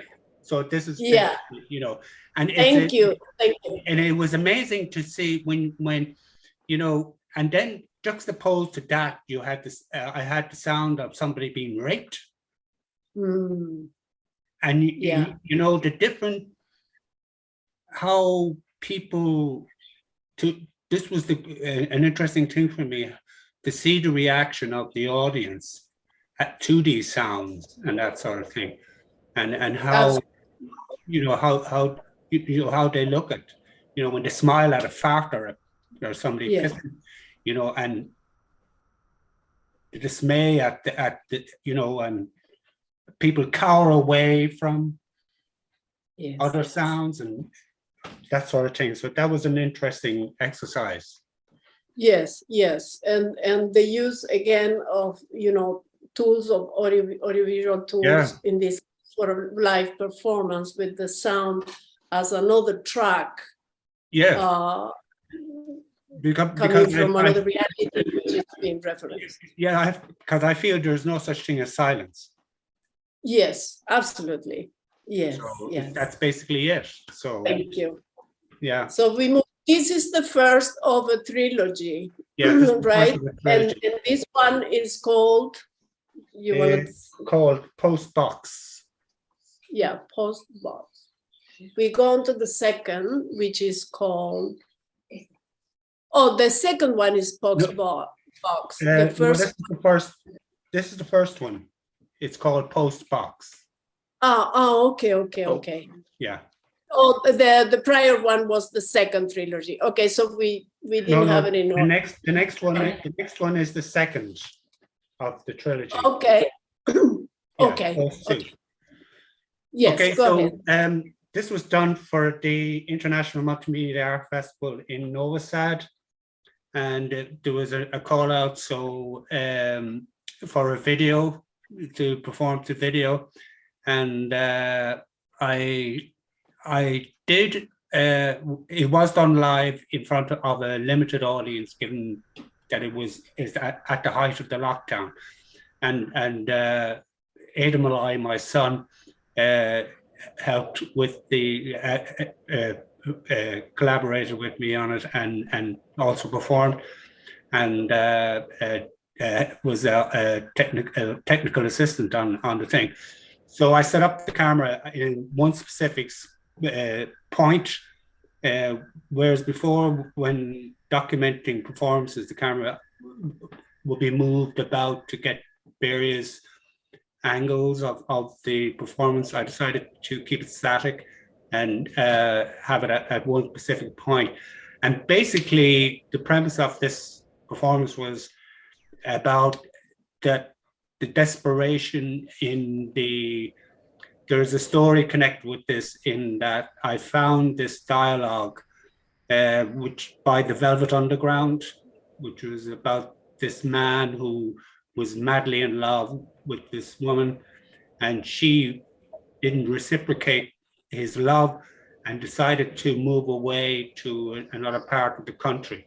So he basically was pining for her and was madly in love with her and wanted to be with her. So he couldn't afford the cost of travel, so he decided to mail himself to her in this box. Post in Ireland is another word for mail, you know, as in letters and that sort of thing. And it's also a word in Irish. It means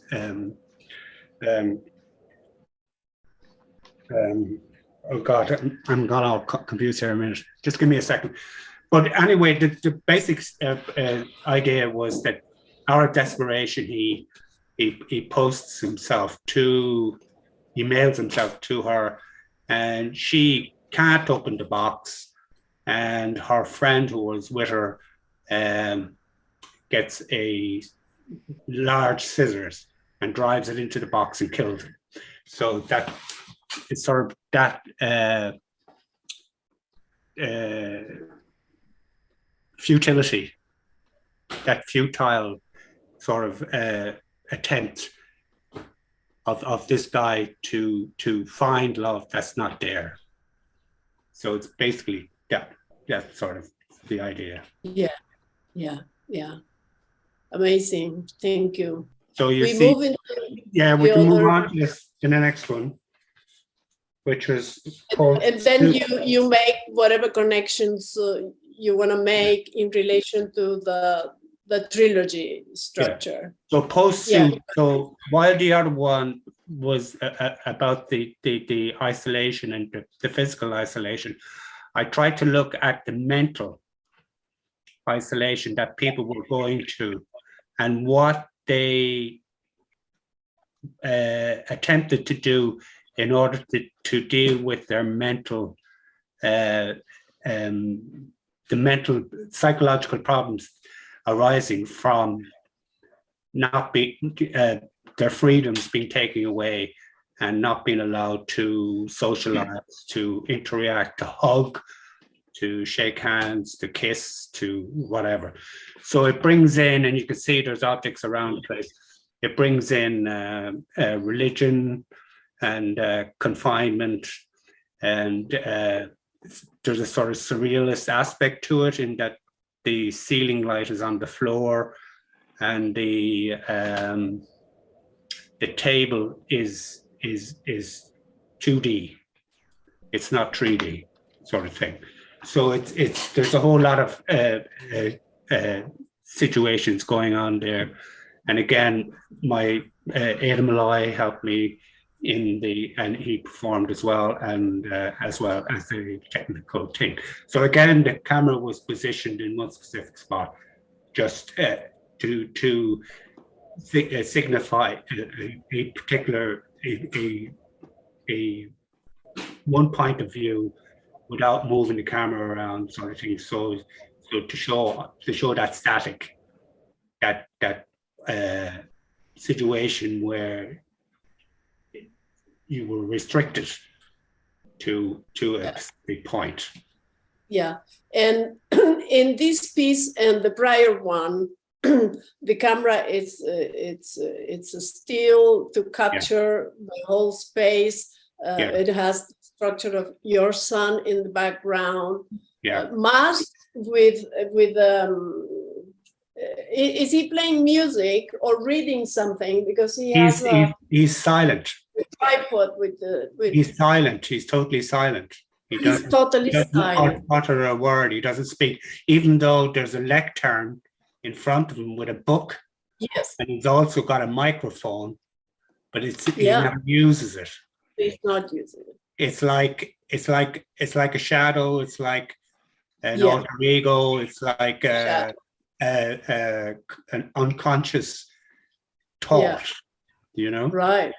So well, it's an amazing image, thinking about how this whole thing has affected in young people, as we were mentioning, and Yes. like in terms of in the moment of life that you most need to go out, you go out in the world, build your own world. We didn't realize how important to actually touch somebody, to kiss somebody, to stand close to somebody, how important. We took that for granted.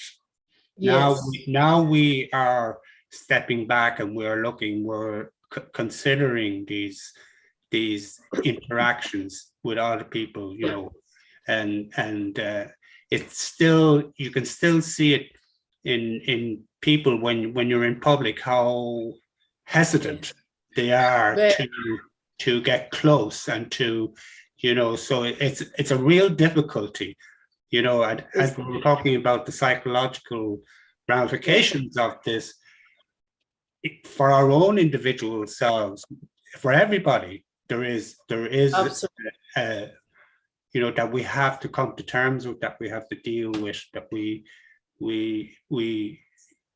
need to sort out personally. Yeah, absolutely. Just one last thing I want to ask in relation to these last two pieces of the trilogy is the camera. Your action was, you were still, it was just the installation presentation, or did you? No, there was an action where to my to the left of the photograph, you can see a suit there, a green suit, which I put on. Yes, there was a number of other objects that I interacted with, as well as the bed, and there was a suitcase. There's a suitcase under the bed that there was items in that I used as well. So fantastic. Yeah. And so how long were the pieces? The two videos, how long were they? 10 minutes. Okay. Yeah, so this piece was actually done, I created this space in my studio. Yeah. Okay. Again, in front of a limited, it was done live again in front of a limited audience because of the restrictions at the time. Okay. Okay. And we have a last image, which is outside. We have seen three pieces inside.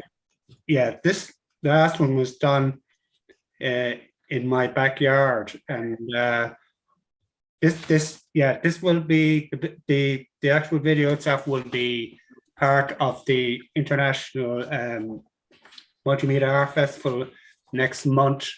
Will be shown at that, and this is the title of this piece is Post Wind. Yeah, Post Wind.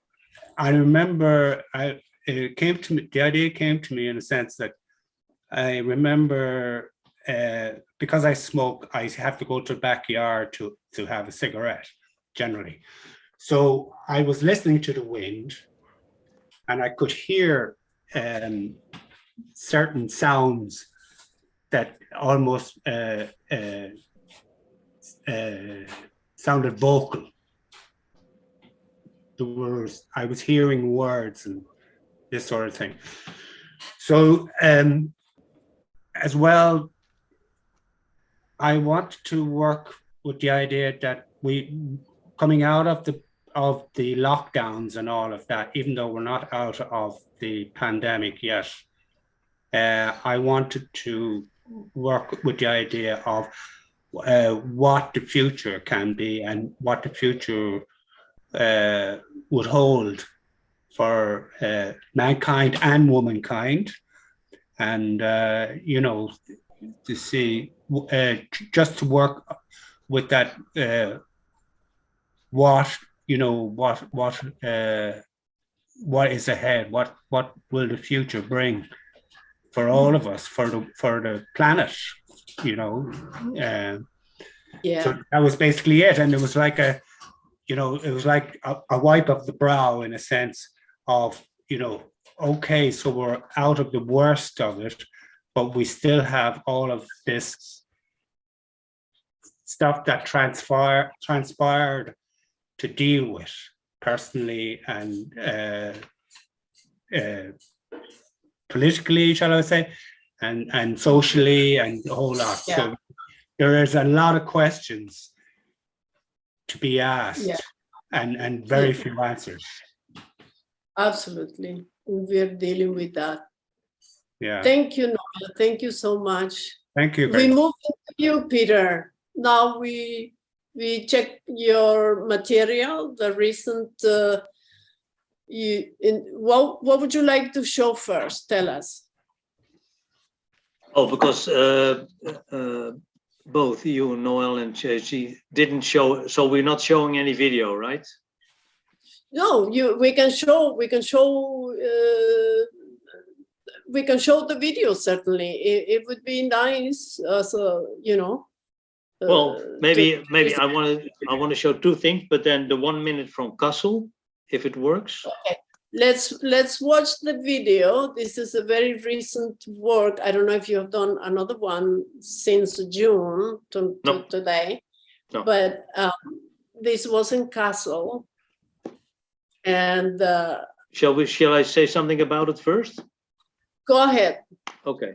Also, Your Honor, Graciela was also part of. It was a performance festival called Overlapping Kassel. It was. It took place parallel to Documenta 15, every 5-year global exhibition in Kassel. It's the middle of Germany. So what I decided to do is, could refer to the 2005 walks, but there's like, 70 years in between. But anyway, also a public work, literally in the street. And if you just hold it like this. And this is the main street in Kassel. There are no cars inside, so it's a pedestrian area. And what I did, to put it very bluntly, is I walked in between, as you can see, the two tram tracks where trams run. And for the rest, people are walking, and left and right, you have a shopping street. And on your behind the cafes there in front of you, there's the main Königsplatz, and that's the public space, the main square where around a lot of venues are in Kassel, where the Documenta still takes place till actually the end of September. But what I did here, very compromised, maybe grab your word, very simple action.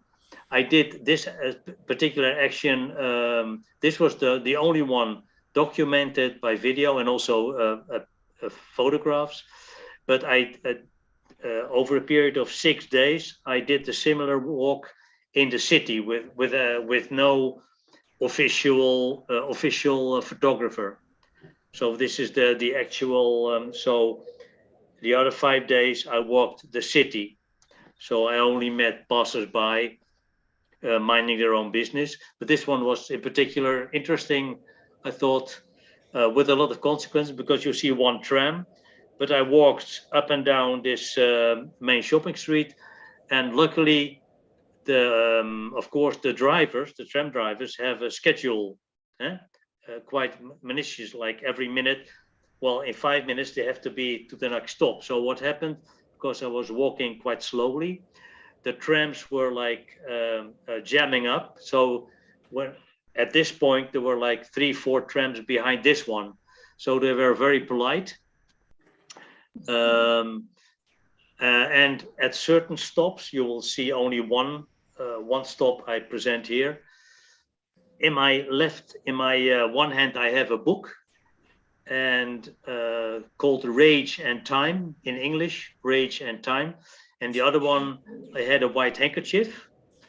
And what I did during this walk, at a certain moment, I stop. I drop one of the handkerchiefs, and then I raise the book and put it on my. I put my head in it, and I only have a very deep sigh, which probably was audible for the people around. Then I took the next white handkerchief and move along to the end of the street, more or less. And hopefully after this video, because that's the only the seamless ending of the performance, was a young girl who returned the fallen handkerchiefs to me. So it was not orchestrated at all, but the young girl actually orchestrated the end of the performance. And when I got those handkerchiefs in my hand, I kissed the handkerchiefs and then walked away. So Graciela, do you have the image then after this 1 minute, and then have only the image of the girl? Yes, yes. So we watched the video now. Sure. In just a second, I want to ask you something before, just to clarify in terms of the action. Did you have several handkerchiefs, or you had only one handkerchief? No, several. And they were left as marks on the sidewalks or the streets. Yeah, and then luckily the girl took them and. Yes, perfect. Beautiful. So we watched the video. Yeah, poetic ending. Let's watch the video. Let's watch the video and we go to the pictures after. Yeah. Okay. Thank you. Fantastic.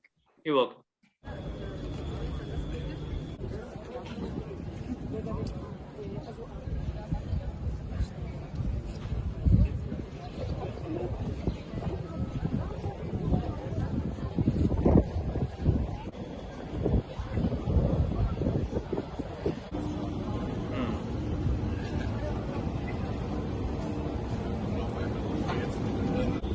Yes.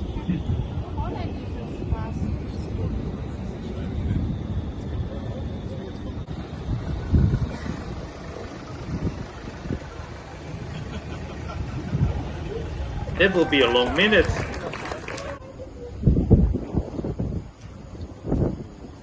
Very bad.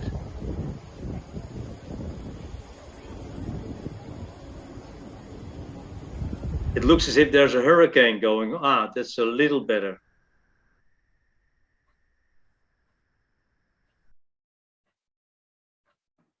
Wonderful. Now we're going to see the pictures. If you like, you can, or we can, anybody wants to say or ask something, Suchi, Noel. I'm just going to make this very, very brief comment in the sense that the day before this performance, I think this was the second day of performances that started happening amongst our group in Castle.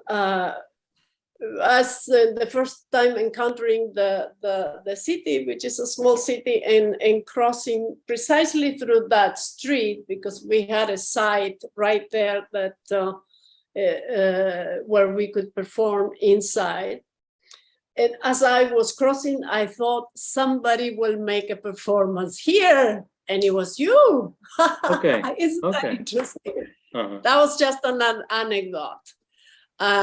So we can, that's the image of, and that at that moment was the moment that you finish your action in that spot for the day. But because you can see from her face, she later on I heard, but it also shows in her face that she was very persisting in give it back to me, because I literally left something on the street. Yeah, it's the bodies speak. Yeah. Oh yeah. Themselves all the time. It's amazing. Yeah. And somebody captured this moment, which is very lucky because, you know, as you mentioned, you then went on doing some other works and there was nobody around. I did the same thing. Did the girl actually say anything? Yes, please. Did the girl actually say anything to you, Peter? Did I say anything to her? No. Did she say anything to you? No. I mean, as you can see from her, as Graciela said, from her position, she really like, hey, in a way. Yes. Quite firmly said, this belongs to you, in a way.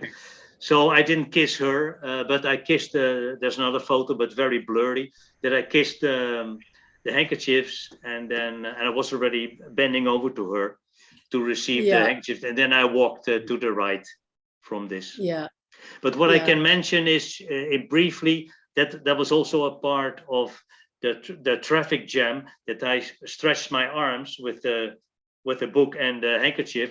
So the driver was also slowly following me, like when actually the same pace as I walked.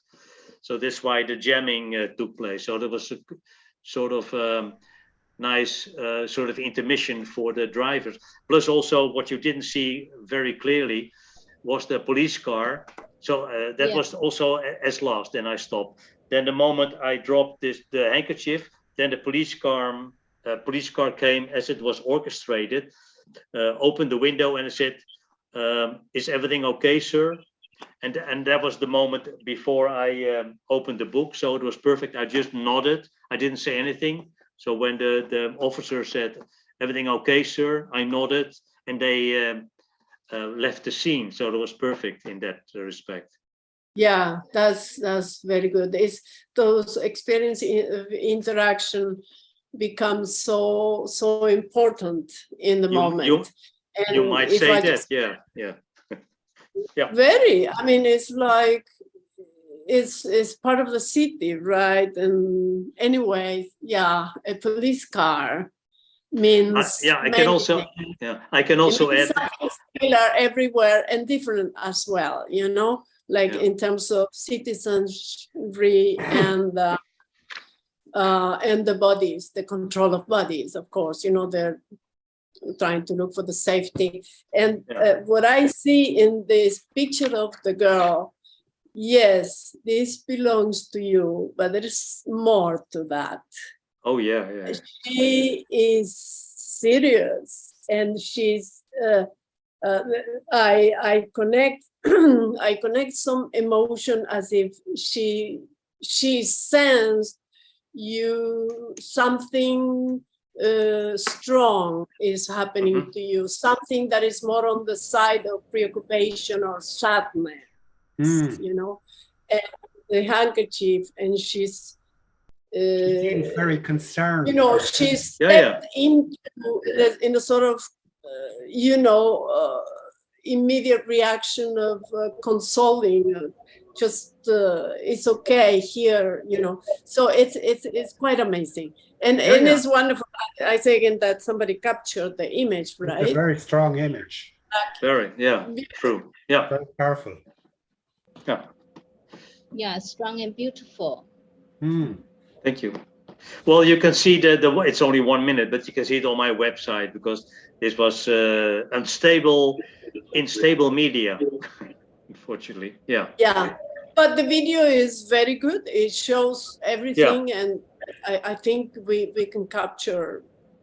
You get a very good idea of what happened in these different little moments. I can also add in this image. Yeah. I can also add that talking about performances in public spaces, that what Jerzy said about festivals, you have to be starting your performance at a specific time. Usually you get a sort of a time frame, like 20 minutes, 1 hour, that's it. So for the most part, this was also not at 3:00 p.m. this performance. So I did it a couple of times during the day, and that's why I didn't want to have any official or my photographer in Kassel following me. So in that respect, it was really a sort of not a confrontation, but produced for passers-by. So not like this. There was a group of people. Also, it was the main shopping street, that a lot of people were there watching. And even locals were like taking pictures, sat down and using their mobiles, which is not too strange nowadays. But otherwise you get like or you get 3:00 performance, and then there's a crowd. Well, then there must be a performance starting. I like that less and less. If it depends on the work you want to produce, of course. Exactly. And that's yes, a good comment in working in public spaces, and exactly depending of how you want to experience it. But the possibility of this series gives you this range Yeah. in which you could be accompanied in one moment. And of course, this site was really very special and very unique, and special for the group, because there is also in the festivals, we do things for the other artists. We really gather to meet and to give to the other artists our work. So this was perhaps the height of your series there in Kassel, where that particular site between the two rail tracks and everybody around it accompanying. Do you want to say something with the last image you sent about this drawing, which is interesting to talk a little bit about process, and then we kind of start closing up. I would just leave a last question for everybody to think, which is that, have you ever thought of any work this last time or whenever, you know, with the audiovisual after image in mind, you know, like right now we are planning, you know, as all of the pieces that Noel showed with us, it's the camera is there independently, and it's taking a real-time occurrence, right? That is one option, and there are other, and this goes to think how how our performance is being sort of affected by the audiovisual tools that we live in with currently, right? So just think about that, and if you have a little something, throw it at the end as a way to say goodbye. So have you ever thought of a piece of performance with the audiovisual after image in mind, you know, the eye in the future, etc. This, which is almost like another moment of construction so far, because we get whatever documented material if we are lucky, and then we try to make something for the piece and the thoughts to live longer, as Peter has said, very important. That's why this festival is engaged in this relationship of performance and documentation in audiovisual languages, for the ideas to live longer. Because there was a time, we must remember, that performance artists were also rejecting documentation. You were so focused on the ephemera. Anyways, let's go into that. You want to say a little something about that image? You want to change it, Malu? The last image you sent, which is a drawing, I think it's part of a working. You must tell us. You can tell us. These are some images of other performers. Yeah, but maybe, Graciela, maybe before the image before this one. Okay, the prior. Because yeah. this Again, we have. Yeah. Okay. Go maybe ahead. just quickly. This is so Kassel was June this year. With the trams. This one was 2000. Oh, it's not very sharp, but anyway, 2019. So before the pandemic, and I'm not a visionary guy or artist, but the title was Progress Stranded. If you see the dark figure in the back, it's yes. It is a ski figure. And this was high summer, so July, so very hot. And maybe I shouldn't make it too long now, but anyway, the performance started outside. People were also waiting outside the venue, an old chapel, so sort of a religious space. So the skier came from a couple of blocks away and actually opened the performance. And it was a she, but that doesn't matter. The dark figure opened the door with the skis on her shoulder and walked up the stairs and invited also people to come into, as you can see, the fogged space. So she opened, the figure literally opened the space and then buckled the skis on, but didn't move during the performance, didn't move at all. She only rotated on her position. But she could do all the movements like falling backwards and making speed if you bend with the sticks under your arm. So all the positions, you know, if you ski yourself or you see people sliding off a mountain. And what I did, because she was fixed on the position, I walked around, which is now cut off, but I was dressed in white and having handkerchiefs in my hand.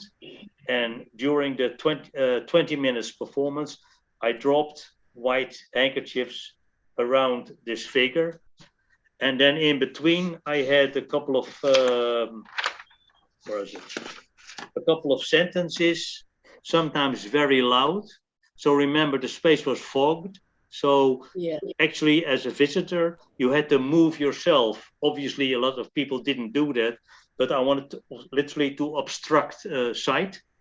So if you wanted to see more, you had to come closer. And then in between the falling handkerchiefs, I started with, are we blind people?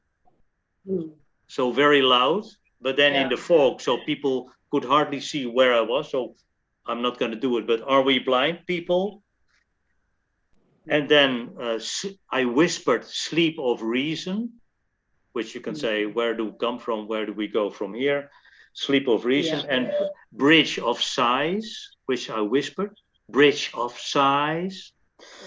And then the last one was, and then, sorry, again, keep your vacuums clean, also very persistent. That means like, well, not only stay healthy, because now at this moment I would refer to the Corona period. That will be too much. But keep your vacuums clean, also very persistent 2 times. And then the end of the performance, was that I came, stood in front of the skier, kissed the skier on the mouth, and then the figure would unbuckle and would leave the space. And I would hold a position near the altar, but it goes too far now. And then I decided, because it took like 10 minutes before people actually didn't follow the dark figure. So I decided after 10 minutes to walk out, and then that was the end of the performance. Wonderful. Yeah, obviously. Sorry about the commas in one sentence. No, don't worry, no worries. Everything understood. And these 2 images, very good, amazing, to give us an idea. And we see how, the relationships, you know, of some elements and the preoccupations there from this piece and today's, this year's piece, the castle that we saw. And do you want to tell us a little bit about the drawing that you sent, which is like a working sort of cartography map of your ideas? Okay, I'll if you can show it. Yes, choose that's it. Yeah. Oh my God! No, this is usually what I do after any every performance. So this is not a study. I call it a score. But anyway, I make a drawing of the space. It is indoors. I make a drawing afterwards about the elements I used and what happened. So it's a very loose kind of score in a way. So afterwards. Otherwise, you would think like, my God, how many things do you have in your head? And does it really needs to come out in one performance? So don't worry about it. I do the same. Don't get, I still try to make simple performances. And I do mean it, Sushi, with all respect to you, of course. and even try to be poetical sometimes. You are poetic. Really, Yes, yeah. very much, In very your much. lyrics. Yeah. To finish it, it is from above. So obviously you see the two skis, you know, skis, and then anyway some circles, and the more you read, then you see the little V alongside the walls. That's an open book. The V shape, that's an open book. And in this performance, somebody would read from Rage and Time, from the book I closed in the previous performance. So it's just a matter of going around, literally. And actually, I'm preparing, but that will be next year, something, I suppose, if everything goes well in 23, to show, or somebody's making a selection of scores, usually it's A4, and then blow them up to fantastic. 2 by 3 meters. But I'm not too sure. I'm not not that I don't want to be monumental, but in terms of, anyway, I hope that shows a part of my work that is hardly shown, and hope it's interesting. Sure. That's our monologue, is our own. I do the same. I have multiple little, maps like that, and I find them fascinating.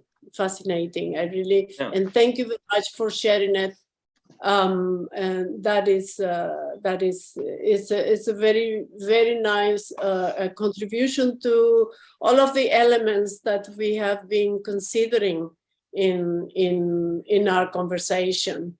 And perhaps we bring the closure here. So I just simply invite you, each one of you, to say something, if you like, a little something as the closure. You have a tremendous experience and so many festivals, and keep on going. Hopefully we meet. Hopefully you all come to Buenos Aires, Sushi, again. That'd be very nice. But it is a different world that we're working in. Anything that comes to mind that you would like to express as a way of saying goodbye, and I tell you thank you very much. Okay, thank you. Just thank you very much.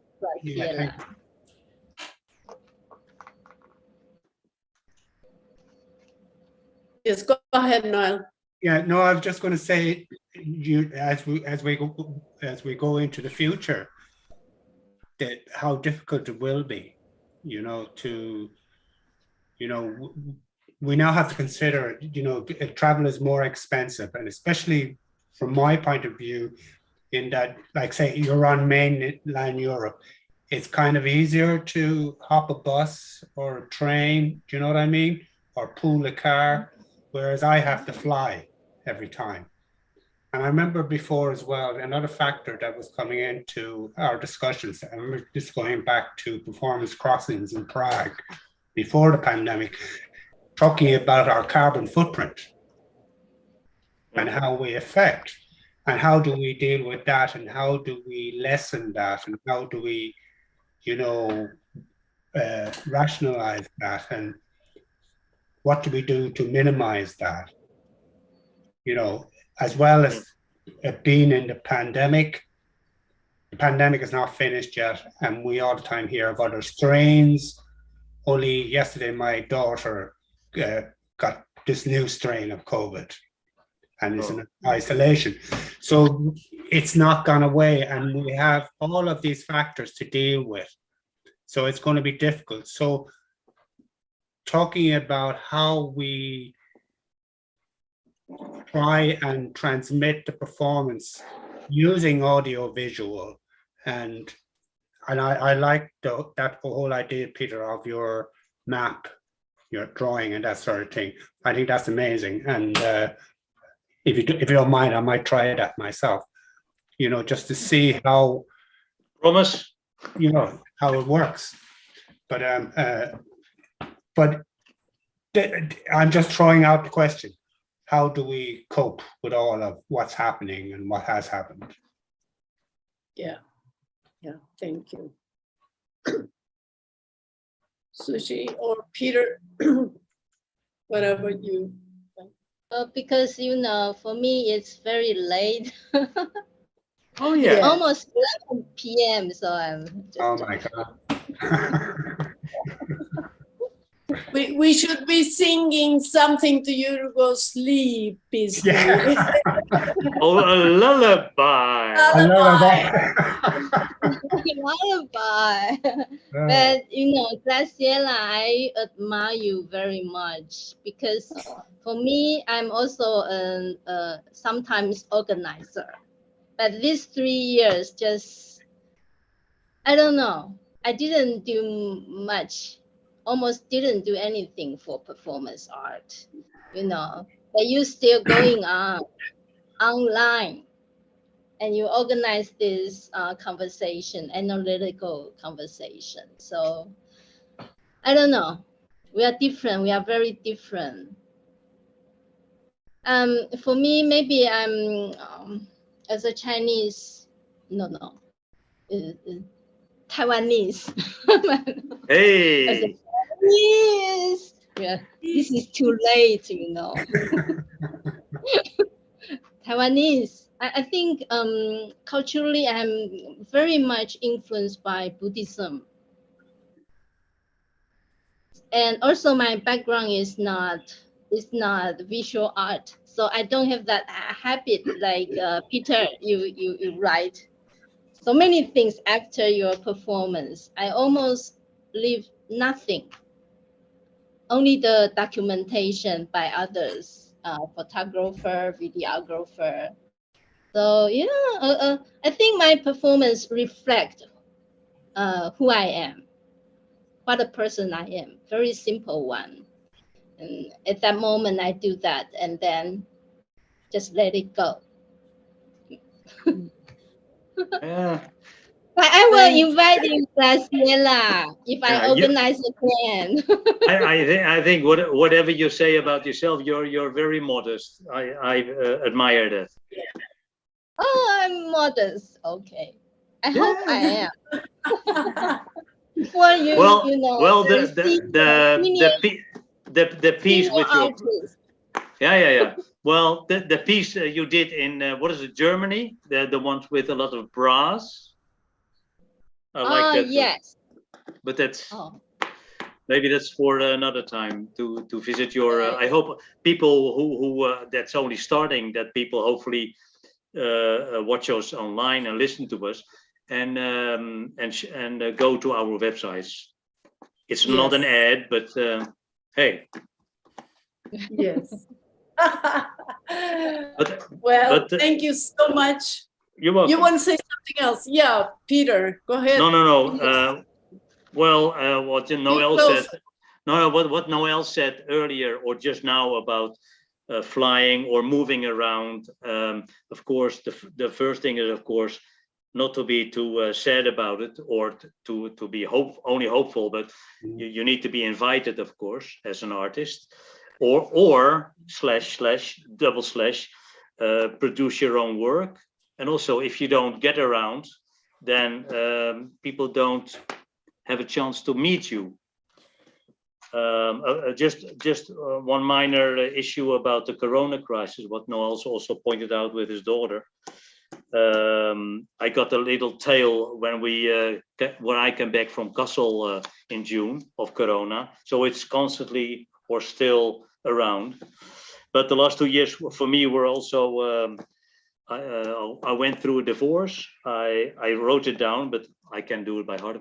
I was divorced. I divorced. Had to find a new apartment in Amsterdam, which is sort of impossible. But I got it in 3 months, luckily. And I had 2 operations. So talking about hope and faith. But anyway, I don't want to end in a heavy mode, but wonderful. No, thank you for sharing. So the Corona crisis was sort of not a blessing, of course. It's terrible, And again, what Noel said about getting literally in contact or get your system well prepared for. I mean, I also have two young sons, 20 and 16. So they're like, well, 2 years on 20 years is a lot of days. Yes. But anyway. Okay. Thank you so much, people. Suchi, Peter, Noel.